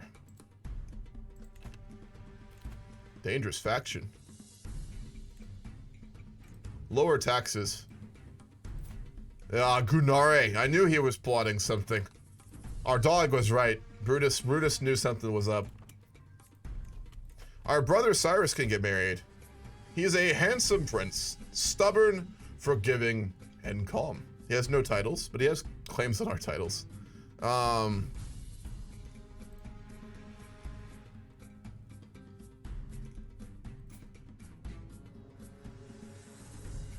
We can marry him into a county in the Far East.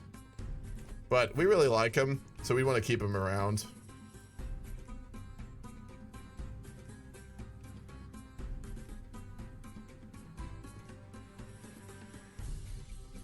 Or marry him to a Danish... is she a princess?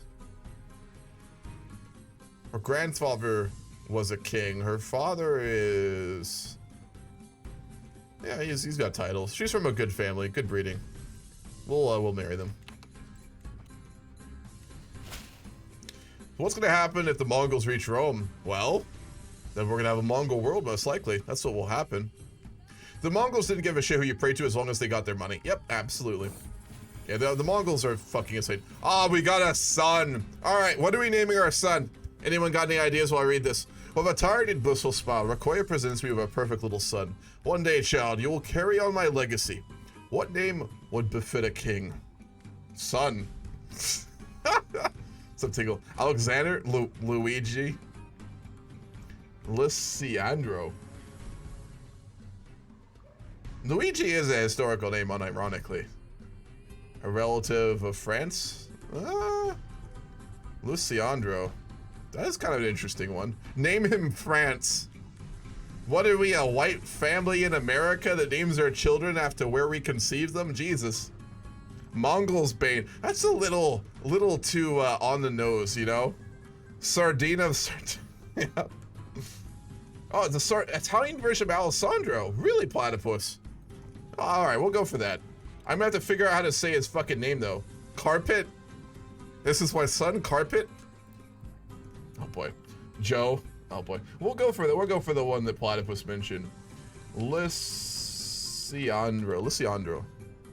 Yeah, why not? It's an interesting one. It's Ligurian, but it's interesting though. We'll give him a unique name, and then we're gonna give him. All right, I'll do another poll too. We're gonna do a bunch of polls today.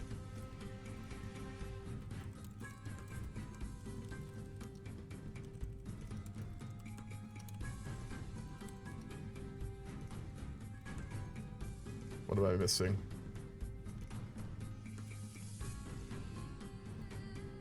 All right, how are we educating our son?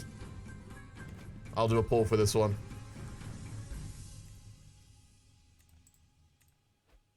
All right, do we have a Casus Belli yet on him? Not quite yet. 40 days and we'll be able to go to war. We have the gold for it.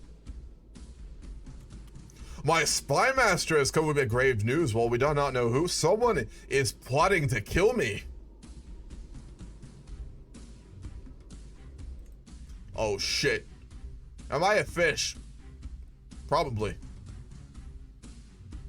English would be Luciander. I'm going to need warriors times ahead. Yes, we fucking will. That's true. Yes, we fucking will. I mean, my god. Even if they break into pieces, those successor fucking empires will be powerful. Oh god, they're in Eastern Europe now. They're in Poland. Marshall? What are the results? I'm curious. Oh, alright. Marshall it is.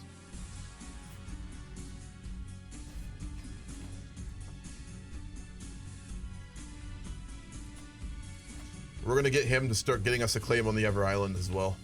And with that, let's launch our invasion of Emir Adfuns III. This is the man who, when he was but a child and we... Oh, he's Cancer. When he was a child and we were a child, he declared a war upon us. It was our defining struggle that made us the man we became. And now, after many dreams that have haunted us, we're gonna get our revenge while he has Cancer. That's a bit rough, but... I mean, fuck around and find out. We're gonna lead it ourselves. What's the end date of CK3? 1443, Edward. The last bastion of Catholicism just hiding on an island? Oh man, that'd be wild. And then we go to the New World and EU4 and establish like the last Christian haven in like the US or something, or in South America. That'd be a wild fucking game. Oh boy. I attended a ball at a local nobleman's house and met a most interesting person. We talked about all sorts of things and had a great time. Unfortunately, they had to leave early. I didn't even get their name. Huh, that's a shame. The Battle of the Walia of Minorca. Across the battlefield, I see Wadi atop his horse. I've always learned to try and get into a position of the enemy, no matter understanding how they think and how to prepare for their attacks. But with Wadi, I can't imagine anything past being disgusted by his religious views. We're open-minded though, so that's not really true. Moadeism is surely a plainly false religion. I stopped to think, should I even try to learn his image of the battle? Yeah, we'll do it. There's a very small chance we're going to convert. We became a holy warrior. As the battle progresses, I take some time to sit back from the combat and observe my forces and the tactical decisions I may need to take to ensure victory. During my time observing the army's strategic potential, I notice a handful of fighters from my own levies making significant progress on the flank of the enemy's charge.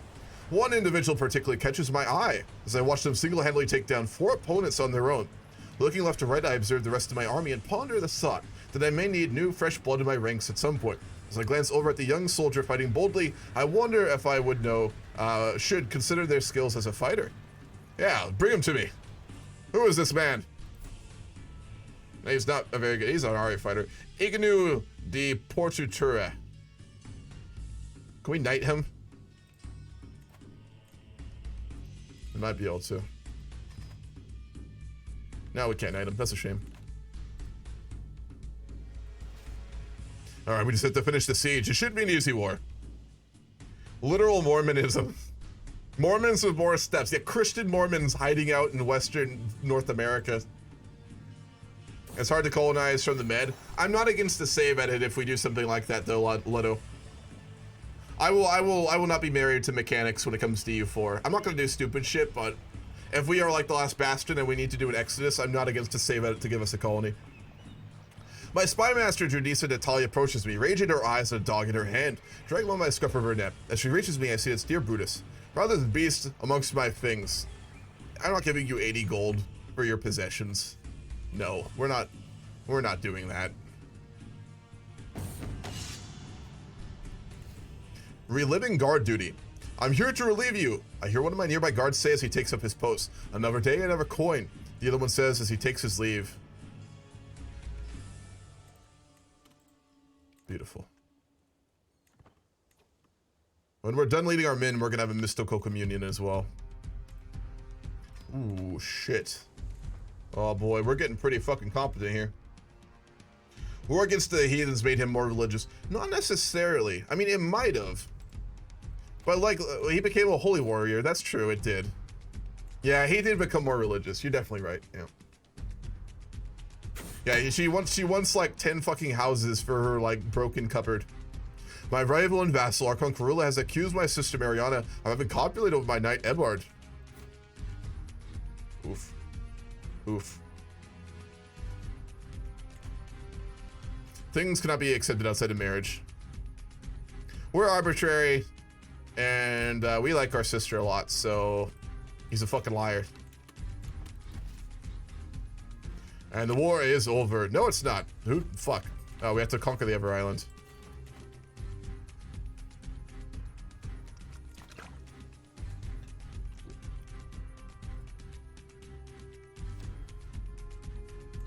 Probably want to go for the secure the Mediterranean soon too. We need to have Majorca, which we're conquering right now. We'll need to take Corsica, and we'll need to take Sicily. Well, that's a big army. We need to finish our siege first. Yeah, we'll try and do that in his lifetime. We're gonna try and take the rest of Majorca and then Sicily for sure. We discovered Scuddage. What's that one? That's, I think, high. Yeah. Scottish feudal contract, Republican vassal contribution. Nice. That's a big army. We had a second son. No, we had a nephew. Oh, the bastard of that knight. Who's like a good Christian warrior from the past? George. We're gonna name him George. And we'll give him a martial education. He could become a very good, strong ally of our son if he becomes a good warrior in the wars ahead. Roland would have been a good one. That's very true, Levo. Roland would have been very good. Aha, we got cranes. Beautiful. Let's finish some of the smaller ones really quick, too. Let's finish urbanization. That'll take us how long? 3 years.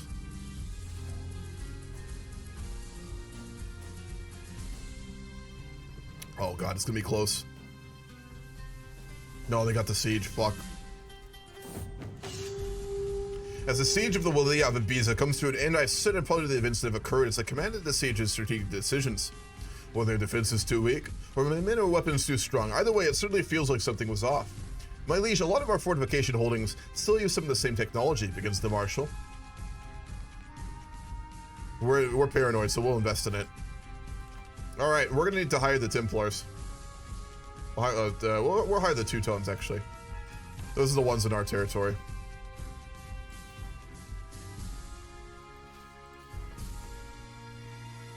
Oh fuck, we can't afford this.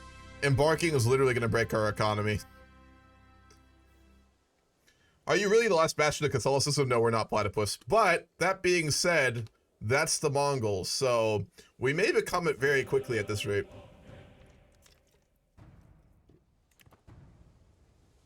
Fucking hell.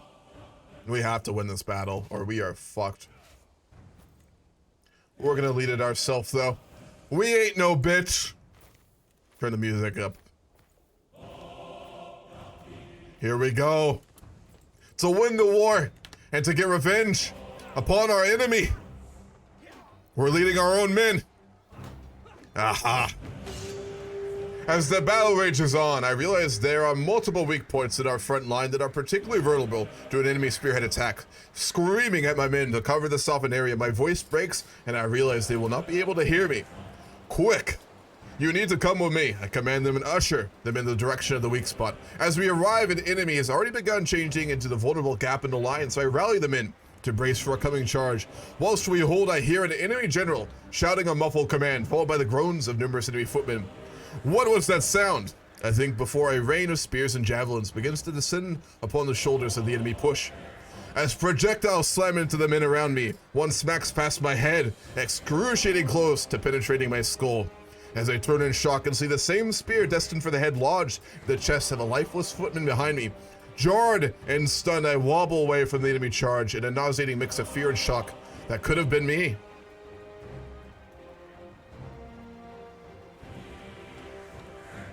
He's about to get fucking traumatized, so let's fucking do it.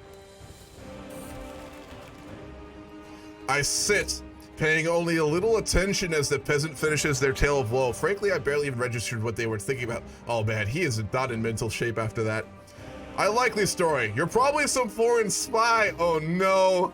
The court around us goes utterly quiet, all eyes on the bewildered commoner and me. Evidently, this wasn't the response they expected.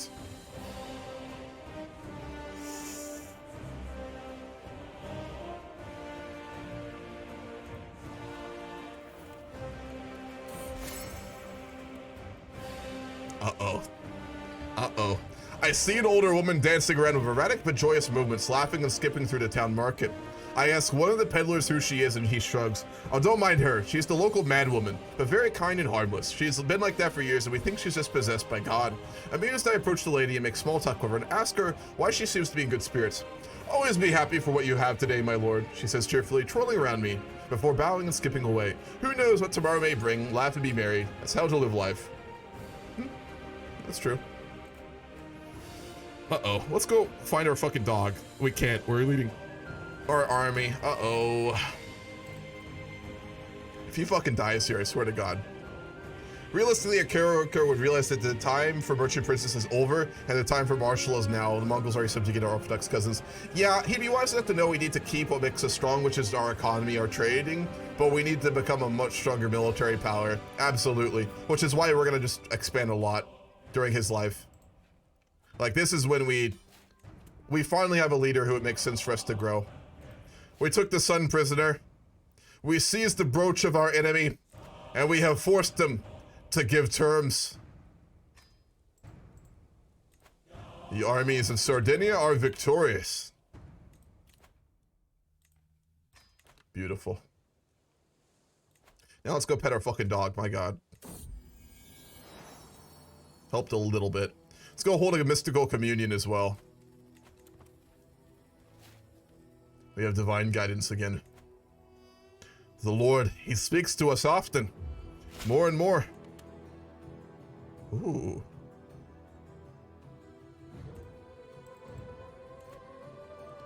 There's an area in my domain where stories of ghosts abound. It is said some of the settlements in this area home to the so-called ghost towns, where the locals claim to witness seeing spirits moving about.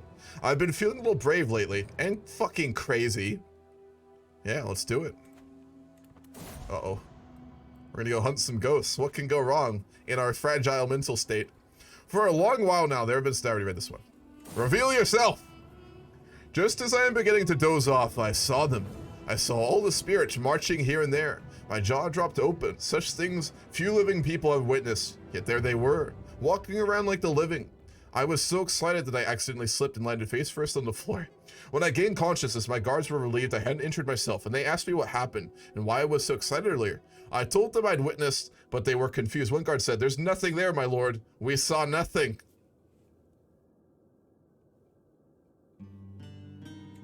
Yeah, people know about that. Uh-oh. What happened to Catholicism? I was AFK. It's still around. It's just, the Mongols have a lot. Are you able to replace Isolationists with a Martial Pillar? I think we are, yeah.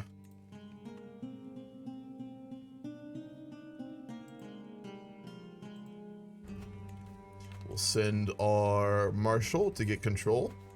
Oh, actually, no. We need to get control of Lagodoro. Shit. Alright.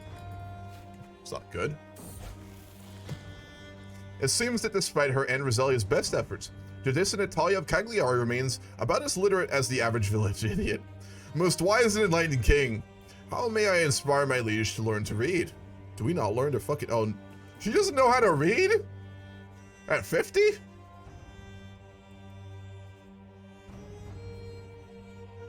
Yeah, it's fine. She's 50. She doesn't need to learn to read. Each day it seems my court is above of talk of the next banquet, and many have grown more portly as of late. This is that. This is this one. We'll allow it to continue. They're just eating a lot. God damn it. Oh boy. Like I said, we're a pseudo puppet of France, so we have to accept this. The French are at war with the Holy Roman Empire, and as a tributary RP-wise, we have no choice what to accept.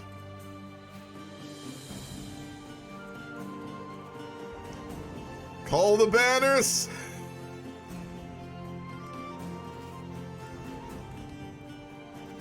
We'll lead them ourselves. We are no coward. To fight another Christian in times like these is a waste, but we will honor our word.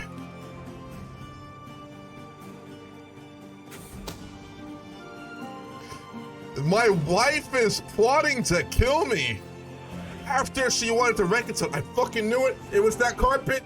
It was the fucking carpet. Remember the carpet? It was fucking poisoned. We knew it was poisoned. Schemers everywhere. That fucking fiend. We're gonna imprison her. Why can't we imprison her? Fuck.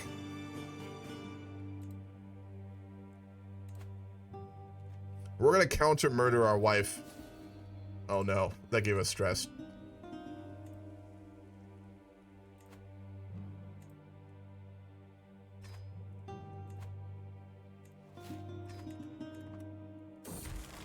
Our boy is not doing very well at this point. Oh, fuck. It's all too much. What worth is there in even trying? We're in the middle of dinner when it all just falls apart. I have to go through new records from Mogador. I have to settle a dozen disputes. I have to. Are you all right, my liege? My friend Jedek Palu cautiously voices his concern. We can become melancholic, we can become a confider, or we can become wrathful.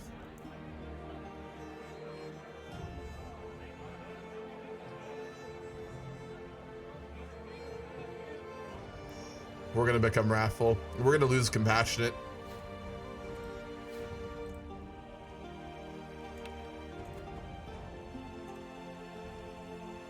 Our boy is not doing well. Oh no. The voices. Where my court deals only in lies and falsehoods, I have found those who claim to be willing to tell the truth. They live with me. In my head. They say they know what truth is. Do they really know?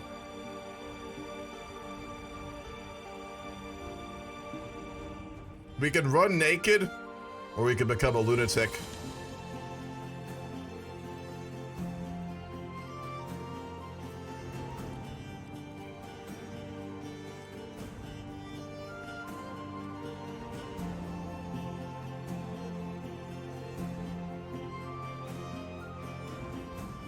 All right, flash pull, what are we doing? You can't say cope.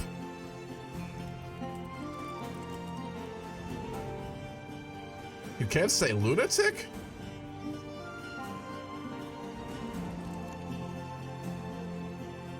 You can't say lunatic on Twitch? Bezos, what are you doing, man? Oh boy. Yeah, he's fucking interesting, Dolphin. King Solomon's... Goddamn, I had a feeling he'd be wild, and I'm not disappointed. Alright, are we exercising ourselves of demons by running naked and losing all of our fame? Or do we listen to those voices that claim they know what to do in our head? What do we do here?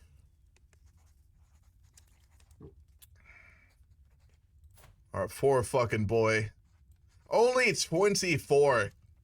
He's only 24.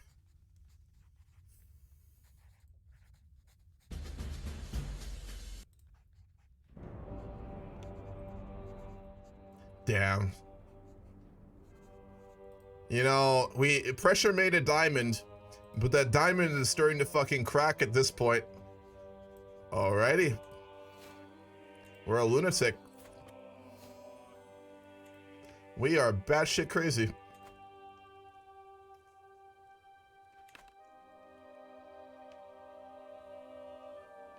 Poor fucking Solomon, man.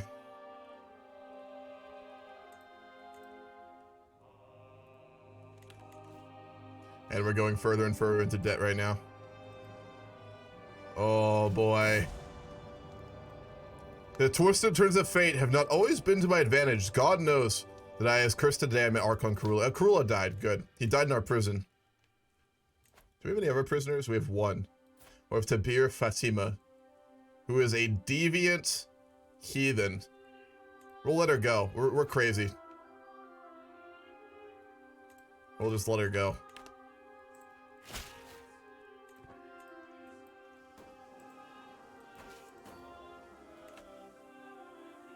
Solomaniac? It's always the good kings who lose it. Yes, it is. He started as a great king and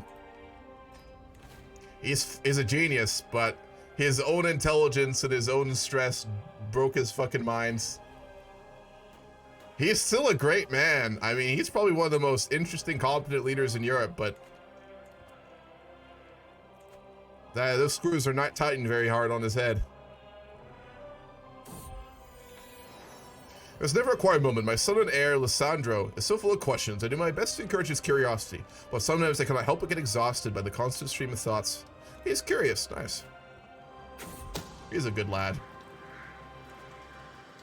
It seems that not every servant of Duchess Rakoya's court is blindly loyal.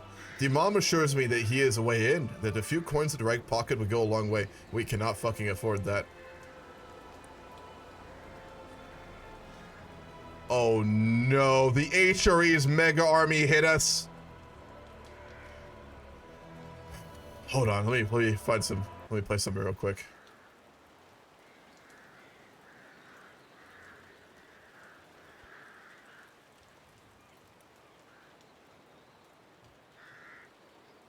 My browser will work.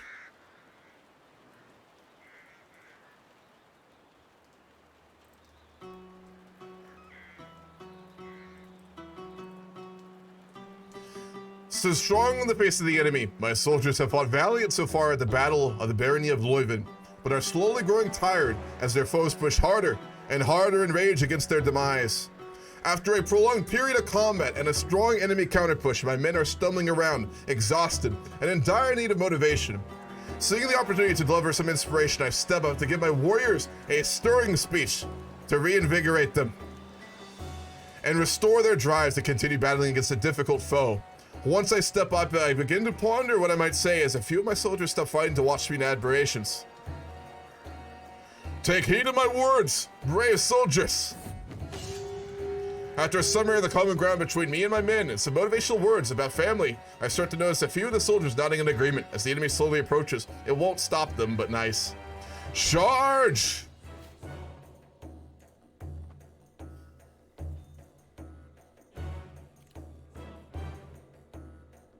We didn't lose all of our men. We actually retreated with a good amount of them. Here comes the HRE's mega armies. Let's try and see if we can help the French rally. There's a big battle coming and we need to be there for it.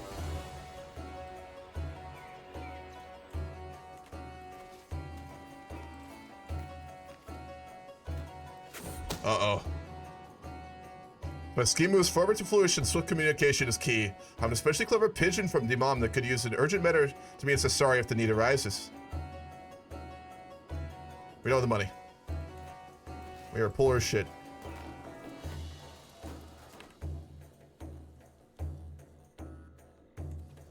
Ah, we could cut off this army. Oh no, we can't get to it. God damn it. Oh, France lost Normandy to the English as well. Brittany formed.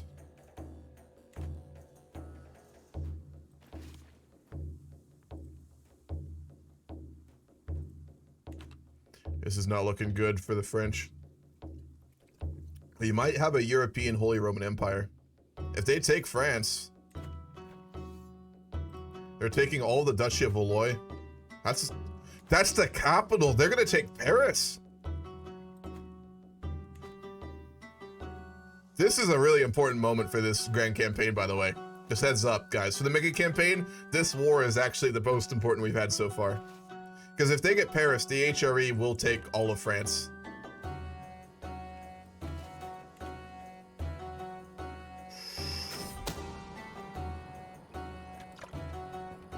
All right, we'll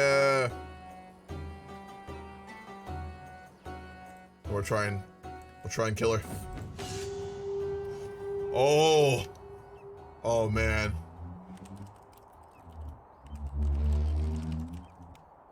We get a new song for this one.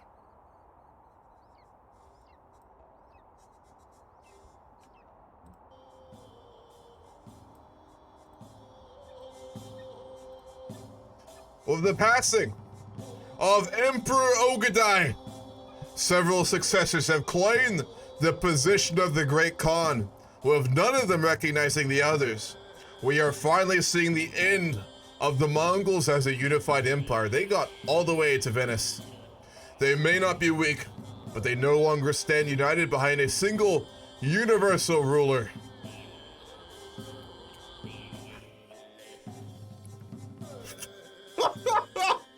Oh fuck.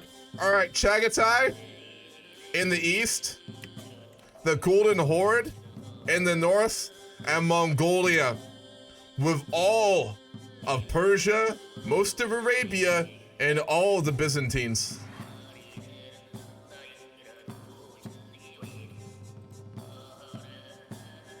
They're still fucking terrifying. Notice the Ilkhanate? It'd be the equivalent of it, but they're taking the name Mongolia. Damn. Mordovina, too. And the EU. Damn.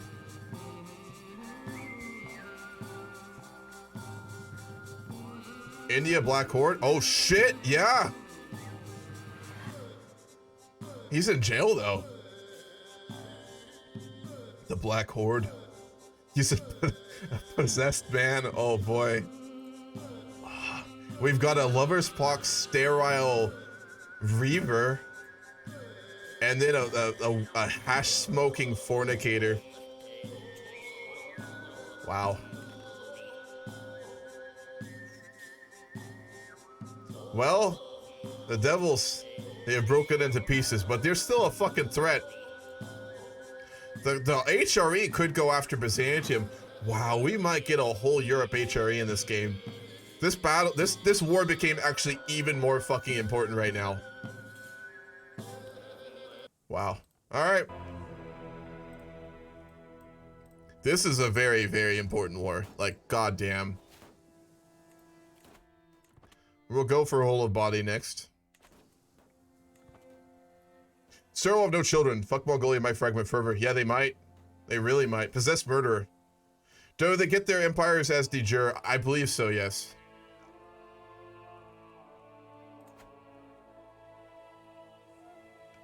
No, they don't. Only this part. There's the Ilkhanate over here, though. No, they don't. I don't think they have de jure. Only that little bit in the east. Solomon, my dear friend, I was once again reminded of your victory against Emir Adfun, so I decided to write a poem about your triumph, the Pope says, clearing his throat. The Spear of Sardinia and Corsica, a work of poetry dedicated to King Solomon's victory. When red-plumed warrior comes to his lands, all flashes of iron and shouted demands. His subjects prove grateful, for if they are not, they'll soon see on which side they have fought. He becomes our best friend. Wow, we're best friends with the Pope. Hell yeah. Nice. Anyway, back to the war. Sold the armies of the French. Can't get split up here. And they're moving.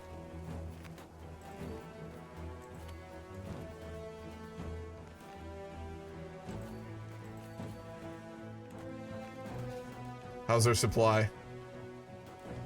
We have a lot left.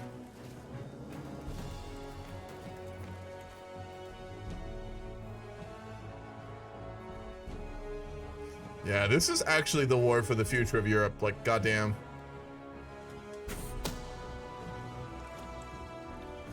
My agents have prepared for weeks. The cook has been bribed to look the other way. The poison has been acquired.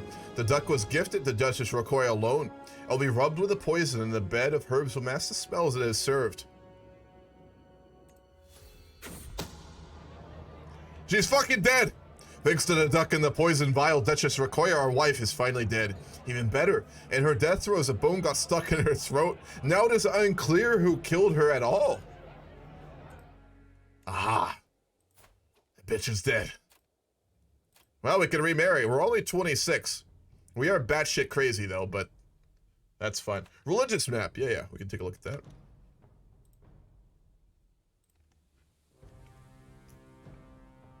The Orthodox getting pushed even further.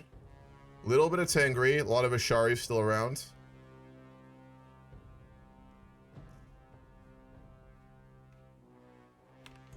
Catholic Iceland.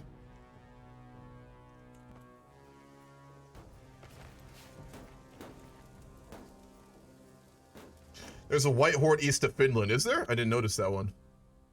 Yes, there is. The White Horde up here. Yep. They're Catholics. Kagan Joshi the Foolish. He's a Catholic Khan. The Horde are Orthodox. Oh, fuck. Mongolia is Tarumic. What the fuck? Chagatai are Ashari? The Black Horde is Ashari. Whoa.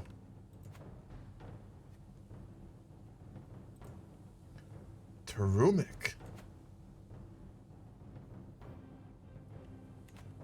Oh, this got interesting. God damn. Yeah, they have been divided by religion. All the brothers have different faiths. This is like Harry Turtledove levels of alternative history. It's getting pretty wild. God damn, man. Poland's still holding out, just barely. These guys are also Orthodox. Dude, what if the Golden Horde just invades Europe and pushes Orthodoxy back, like, to power? Fucking hell. Oh, we can put the poem into our court. The Spear of Sardinia. The Pope gave it to us. Wow.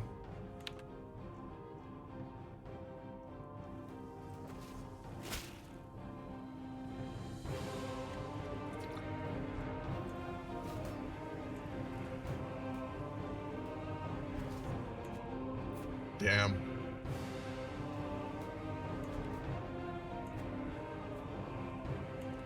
White peace. That I didn't expect. Wow, the HRE, the French, white peaced each other.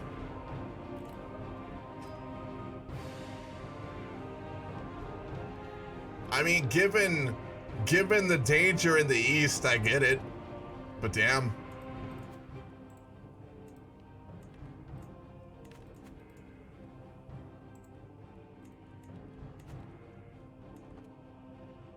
You're already in civil war. No, the Horde is, I think. The Horde's in a civil war. Yeah, the tyranny war in the whole world. Yeah, it's civil war in Mongolia too, you're right. Wow, they are just breaking to pieces, aren't they? Alright, we need to find a new wife. Our old wife is dead. The one who tried to murder us. We got her first, though. We need a new wife.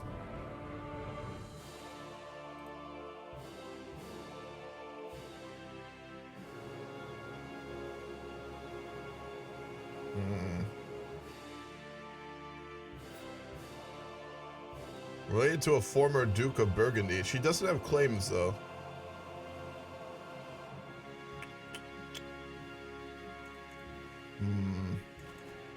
Maybe we marry into the French family. Can we do that? We could betroth to the Princess of France. Let's see if he'll do that. He will. All right, we're gonna betroth ourselves to the Princess of France, given that we're building up ties with the French as a pseudo-tributary. I'm about riding my dog Brutus beside me when she suddenly runs off into the hills. We'll run after her. Negotiate alliance with our son. Oh, he inherited his mother's holding. Our son inherited the Duchy of Granada from his mother when we murdered her. Nice. He's not at our court anymore, though. That's the problem.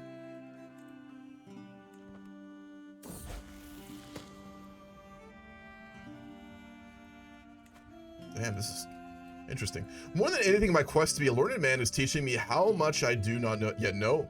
What more, there must be so much knowledge that has been lost to the ages, as books fall apart or languages are forgotten. Perhaps I contribute to making a new translation of one of the classic works. Euclid's Mathematics or Ptolemy's Alchemist? What are Euclid's mathematical treatises? Maybe he could say at the end of the war, freed from French influence? It was a white piece, so I don't think that would make sense. We need something a little bit more firm. We need to like really save their ass, and we didn't explicitly do that. Wife is dead, long live the wife. Goddamn right. What kind of his liberty? It's okay. It's the Arctic version of shamanism. Girl, you need to eat something. Like, goddamn.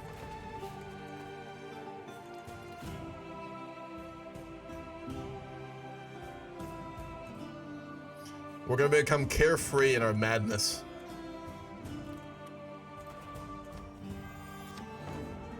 My lord, Alvaro takes the floor. I have an idea to improve taxation.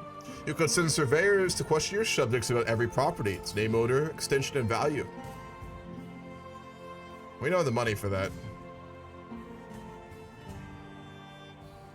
Now we're good. Angry Jedi Gunnar of Galura, with the briefest difference shown, relays that some of my knights, led by Arco Niso Korska, passed through Galura recently. They have looted, pillaged, and despoiled the villages and farms of Galura. It's an absolute travesty. I will not stand for it.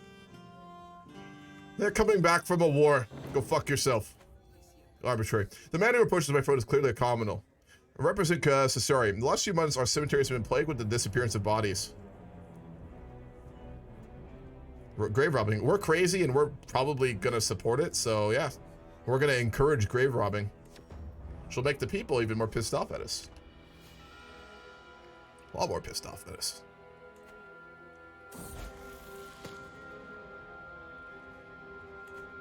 I find myself working on the translation of the elements for hours under the flickering light of a candle. Often I am barely noticing time passing. My scribes remind me, however, my lord, it must be past midnight now. It is not the time for rest.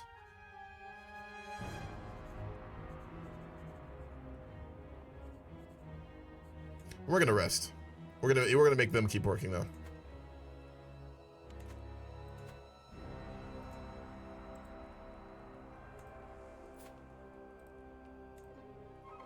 We're gonna become our son's guardian again. He's a prince now. He owns a very big title.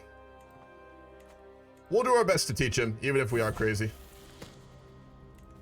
A specific phrase from the elements has been frustrating my translation efforts for days. I've even started muttering it to myself sometimes. Still struggling with that one, are you? My bishop has a weighty tome. One simply needs to know where to look. Oh, we'll work with him.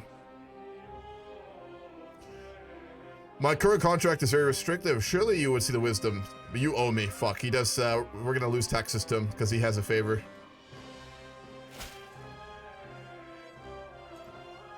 Good. We got some papal money.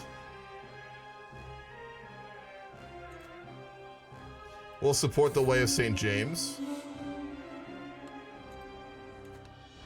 We are religious now. I mean, we literally hear voices from God, or so we think. So. What mods are you using in this playthrough? A fuck ton. I'll link you the playlist. Like 50 something? Maybe less. I think I took some of them out.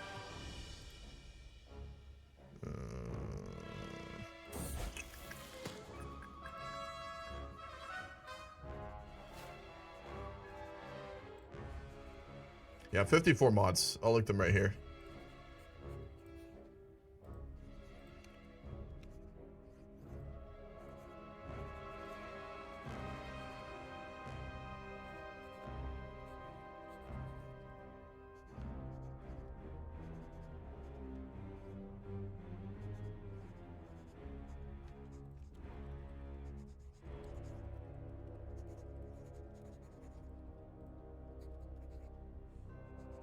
All right. My translation of the elements is coming along, but one section of the version I'm copying from gives me pause. My scribe insists the words on the page mean, as we hold 2 feet in the spirit rising edges of Hunter. That cannot be right, can it? We're a scholar, so we automatically know. Nice. Benefits of obsession. Oh, pinged it. Yeah, of course. Yeah, it's a really good mod set. Next mega campaign, there's some other ones I definitely want to add, though.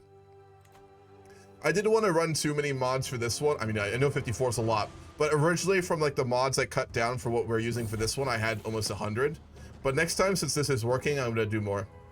I am going to make mega campaigns a permanent thing. We're just going to, like, I'm going to always probably have Sunday mornings be a mega campaign and just start new ones. Because they are really fucking fun.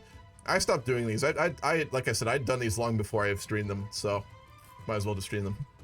I'm having notes of my translations of the elements read back to me when I step to some understanding. Scribe at the following commentary. Unlike scriptures, this work posits we can get an alliance with our mother. How does she own territory? She owns Calvi in the north. How the fuck did she get that? The latest work of my acquaintance, Count Simone, has become all the rage at court as of late. The piece deals with the memory that we leave behind. What man does not hope to rest when tired? In glorious memory, with hearts desired. 'Tis rare enough for men to admit that they all leave behind is shit. I don't know, bud. That's, that could use some work. I'm gonna be honest. That could use some work. Alright. We should also be able to start the other war. Yes, we can. Call the banners. We will take the rest of Majorca. Oh, holy shit. His father died literally when No. His father just died when we declared the war. Fuck, the stress of the declaration killed him. Could you play as a Georgian Kingdom as your next campaign? I am gonna do a poll for it, I think. I've been deciding more and more. I think I'm gonna do campaigns based on polls. I'm at the point I really enjoy almost all types of games. So like what I think I'll do from now on for most games I'm gonna do is I'll just choose some options people suggest that I think are interesting and just do polls for them. Like I've been doing that on my YouTube channel and all the results have been games I've been interested in, really enjoyed, so it'll probably be a poll, Dolphin. But I can add that to the list of things that might get voted on. Mental resilience. Not something we're known for, but fair enough. My translation of the elements finally stands complete. My words rest on beautifully illuminated pages, all protected by a lavish cover, as benefits the work's importance. The tome has taken pride of place in my library, and every priest who reads it is mightily impressed by my efforts. Yeah, wonderful. Translated a book. Go for washing our hands. We are a madman, and washing your hands in 1251 would be viewed as crazy. My friend, a word please. My Chancellor Jedi Palu approaches me during a brief lull while attending court matters. He gestures to a less populated spot in the room and follow him there. I'm concerned about the state of the Cesare Castle. While holding a meeting in one of the rooms, we all noticed a horrific smell. It must be coming from the latrines, the floor below. Just plug the hole in the floor. Oh no. Alright, we'll deal with that. That's expensive, but no. Medieval courts would already be gross enough. We don't need more on top of that. Georgian Kingdom would be very interesting, especially playing underneath the Seljuks and fighting alongside like the Seljuk leaders. That would be a fun game. And eventually trying to forge a new Georgian Kingdom. That would be a fun one. Where's his other holding at? Ah. We'll be right back. I need to go to the bathroom. Too much hydration.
You would fucking despise the Seljuks. I don't think so. Persian Kingdom is free in the later start date. It rules by the Bagatronis.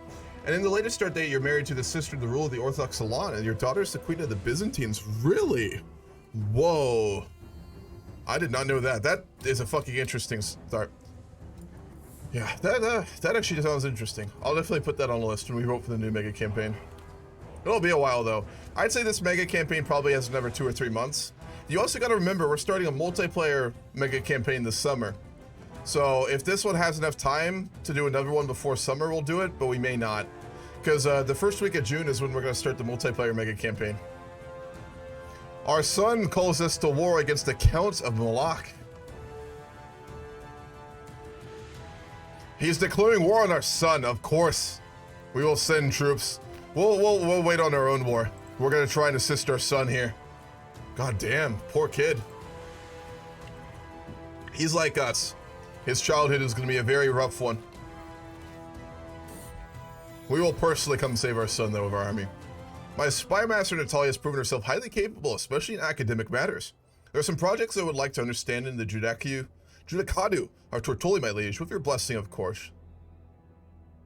We'll do it ourselves. Why not? Oh, fuck, it's in the mountains. Alright, here we go. I need a really good war playlist. I made like this pre-made playlist for like kind of like in theme of this like mega campaign, but I need to make one for like when we're at war. One second, let me try and find something. This is a really good one. It's only 2 minutes long.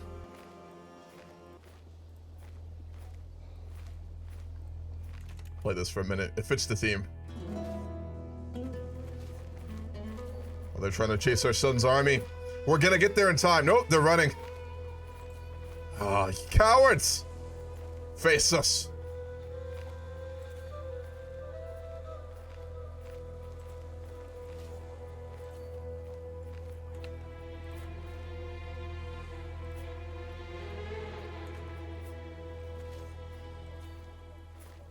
We're right on their tail.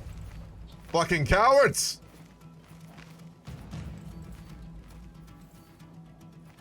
We found him! Aha! Destroy the army of the man who dares to fight our son. As the battle rages on, I find myself in a small pocket of close quarters combat. With the help of my men, we smashed the opposition with the east. Where the focus of the attention was on me, who miraculously escaped the fight without a scratch, whilst I did manage to get some hits in on the enemies. Oh boy.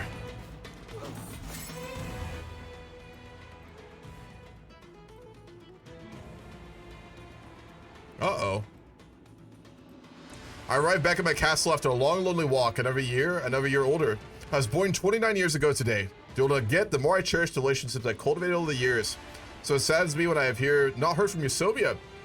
I trudge along to my chambers, loneliness impeding my lazy feet when I hear a clang and hushed whispers. This is a surprise party, but we're gonna get the fuck out. We're gonna jump out the window and miss our surprise party. We defeated their armies. Good.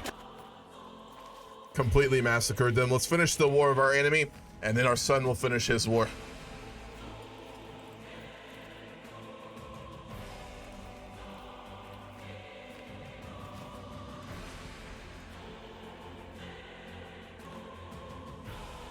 Oh shit.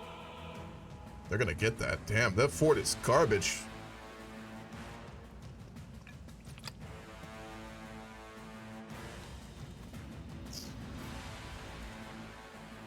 Let's also start preparing to get a claim on Sicily. Let our dog join. We'll go for Messina first. We gotta control that crossing to Italy.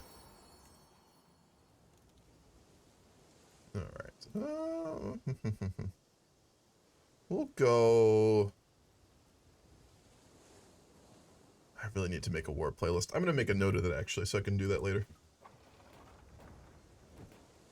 God damn it. CK. Swear to God, this pen. CK3. War music. We'll go for this one.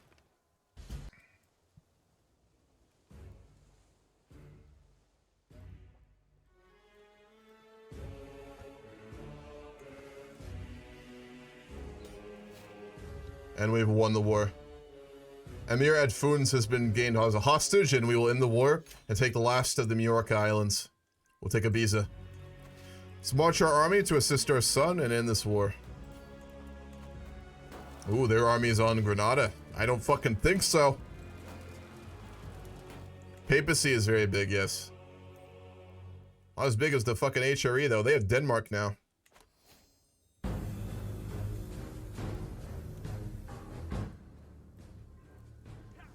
We fought them in Granada? Not a chance. As I walk outside during a foggy night, an apparition suddenly appears in a booming voice. It speaks, "Solomon, it has been too long. It is my father, King Alessandro, who I believe to have died of old age." Lunatic. Fuck. Oh no. Here's some random questions. Who are you playing as in the later Victorian play? Prussia. Surfer. What's up, man? I'm playing as Prussia later today. It's going to be the second session. Multiplayer. Yeah, it's a multiplayer RP game. If you want to... The first episode I put out on YouTube already, but there's the VOD or... the main thing is just we're a really alternative history Prussia that's very naval and going colonial, and we're working with the Austrians. It's a very interesting game. Val Khalif al-Blarion is called a jihad against the people of Cyrenaica in Egypt. Oh boy, it's a jihad. This is the first jihad of the game. We're not gonna lose though. We have 150,000 soldiers to send against them. We'll pledge our men for it. We'll fight against the heathens. King Alessandro the First would consider a curse rather than a boon. Yep. Vic 2 and EU4 patches? You mean Vic 3 patches, right? Vic 2 hasn't had an update since it came out, I'm pretty sure. Go for Restraint. Brought you through the Star Wars mod playthrough, but I also play Vic and CK so this works out. Love the RP content. Hell yeah, man. Glad you enjoyed it. Oh, the Star Wars VOD, hell yeah. That's been an interesting game.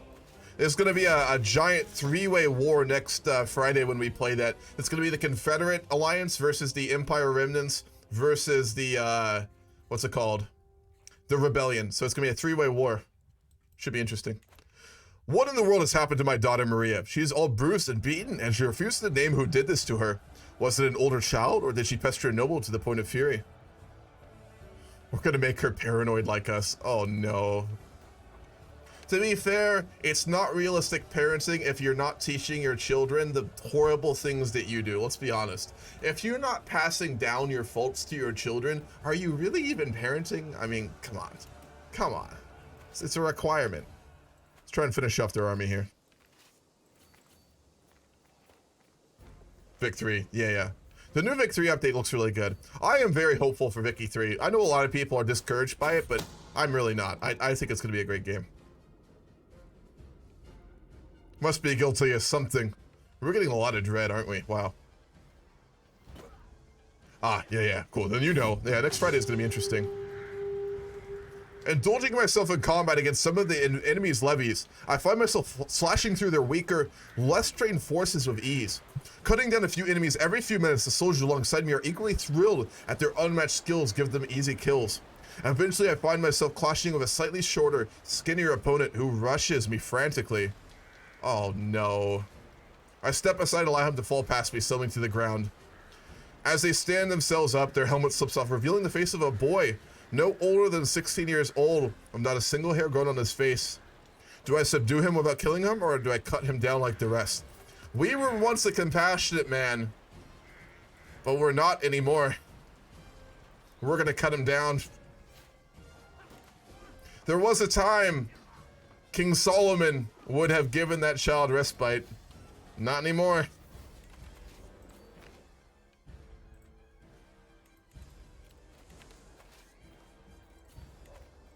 Yeah, this dude is really going down the dark path. He really is.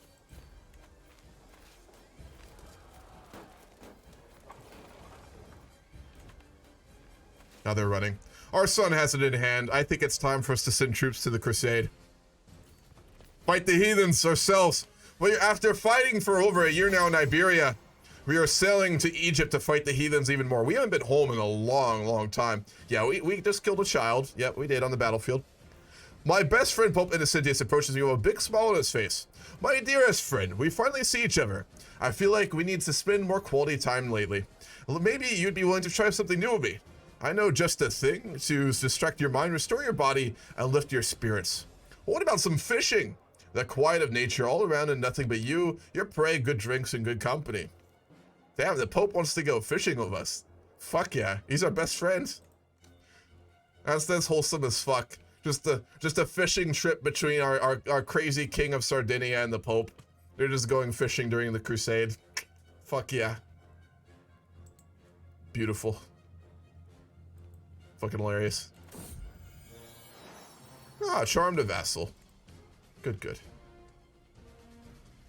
We're gonna go for Cairo. We're not gonna wait around. We're going for Cairo.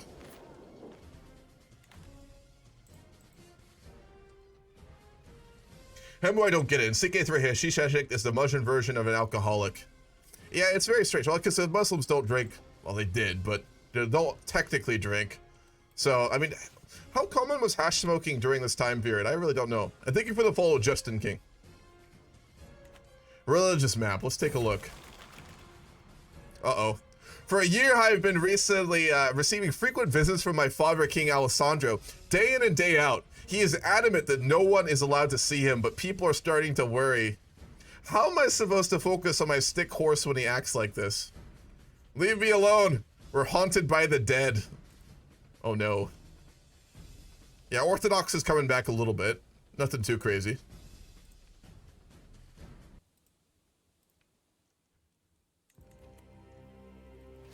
We are besieging Cairo, an ancient city.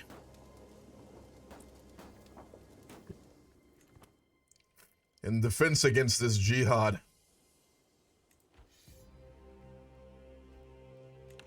Yeah, we outscaled the Muslims so bad. The Seljuks really fucked them, or the Mongols rather. I keep saying the Seljuks. Know thyself? What religion is Mongolia? They are Turumic. They're the Turumic faith, which is an unreformed Siberian faith. Alcohol is stronger in Islam. So, Condor. His father was also somewhat off the deep end at the end of his life. Yes, he was. Oh man, are we gonna get like hereditary insanity here? Yeah, this is our second leader in a row that's gone insane during his life. How Sardinia just becomes like a kingdom of just fucking insane leaders. Kind of fits with what has happened so far. I took Lissandro out playing with a bow, and to my surprise, he ran into a wounded doe. He did not hesitate in the slightest to bring it down. Damn, son. All right, I see you. Let's teach him swordplay as well. Teach him to fight a bit. He's clearly capable. Yeah, he became diligent. Oh my god, and he got 3 prowess. Our ambitious, diligent son, who is already a duke from his mother's title, who he murdered. So, yeah, hopefully he doesn't find out about that. Damn, Prince Lissandro. I don't like that. You know why? Every single good leader we have had goes off the deep end and becomes fucking evil. So, if Lissandro is clearly a really strong, good leader, he's gonna probably go crazy as well. Let's be honest.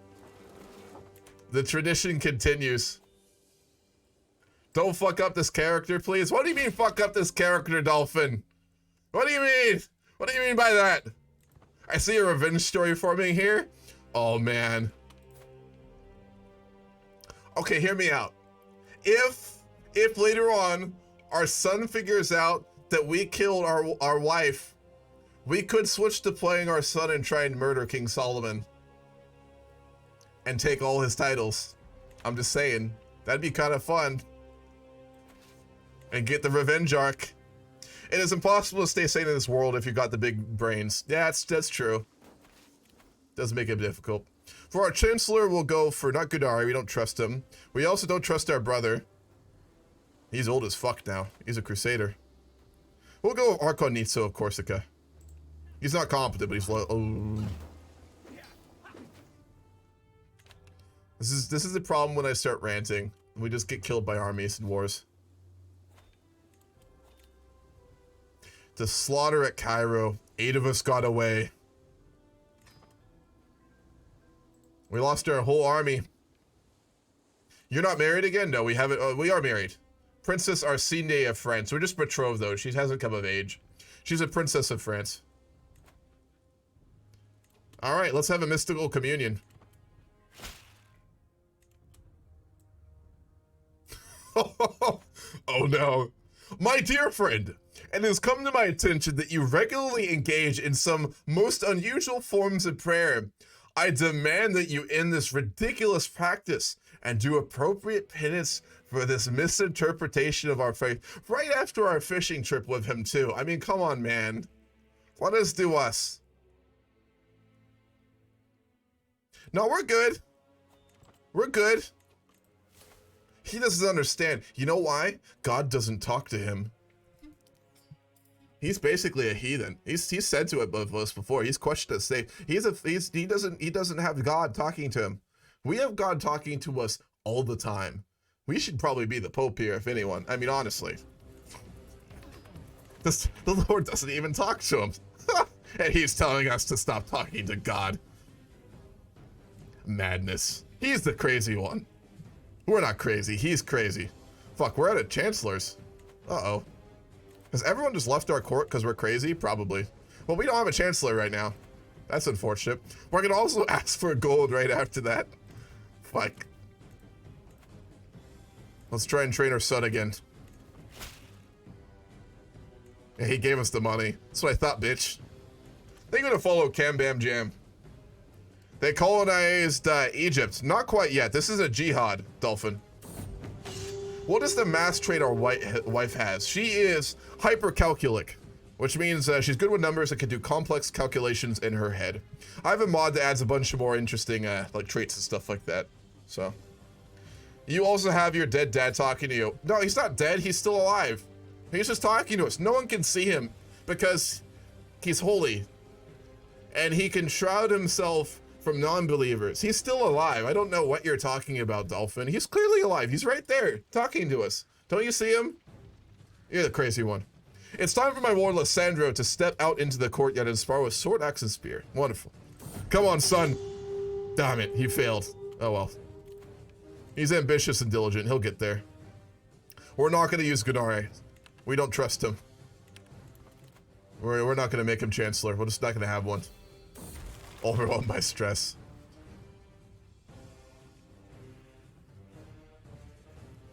Oh no. Solomon, you tragic fucking dude. The first sign that something is wrong is the sharp pain in my chest. We had a fucking heart attack. I stagger towards a wall for support as the pain spreads down my left arm and I grow lightheaded. I don't have time for this. I have things to do. As I try to take a step, I collapse to the floor. I try to cry for help, but the only sound that escapes me is a strangled whimper. The pain in my chest only builds and builds, and darkness overtakes my vision. I can feel my heart stutter.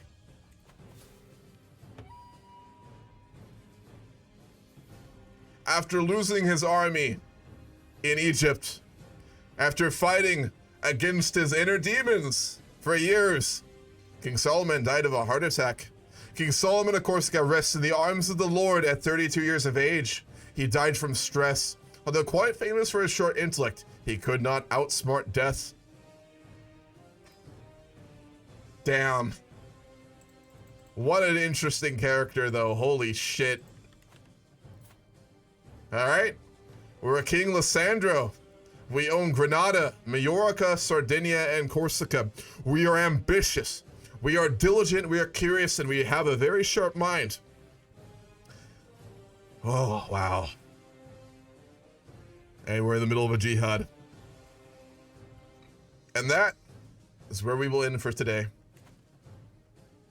The House of Torres continues to have madmen, men and boys who, when they are young, show great prominence, but as they grow older, their mind begins to warp. At this point, many in Europe might think our family is cursed, that we've lost the faith of God, that we say many of our leaders talk of speaking directly with him himself.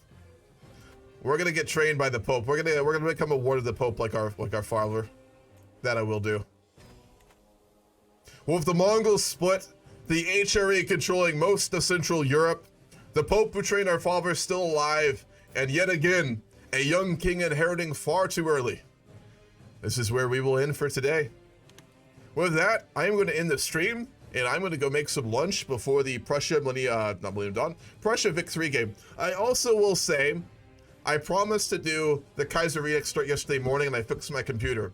If I'm not exhausted, I may do that after. So we might have like a 9-hour stream day today, because I would like to get that done. If I'm exhausted, I don't think it'll be entertaining. I won't do that this evening, but if the Vic 3 game is done and I still feel energetic, we're going to do Kaiserreich tonight too. So, all right, guys.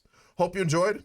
Let's see, I will be back streaming on Friday if you're not going to watch it later with more Stellaris, Star Wars, more Kaiserreich for sure Saturday morning next week, more USA Millennium Dawn next Saturday afternoon, more of the Grand Campaign, of course, every Sunday morning. If you want to catch up, all the videos are on my YouTube channel. I think I put out like 7 or 8 of them so far, if you want to ever catch up with this. And this one will be out Saturday morning, Saturday afternoon. I think I'll have the next one out. So, all right, guys, I will catch you later.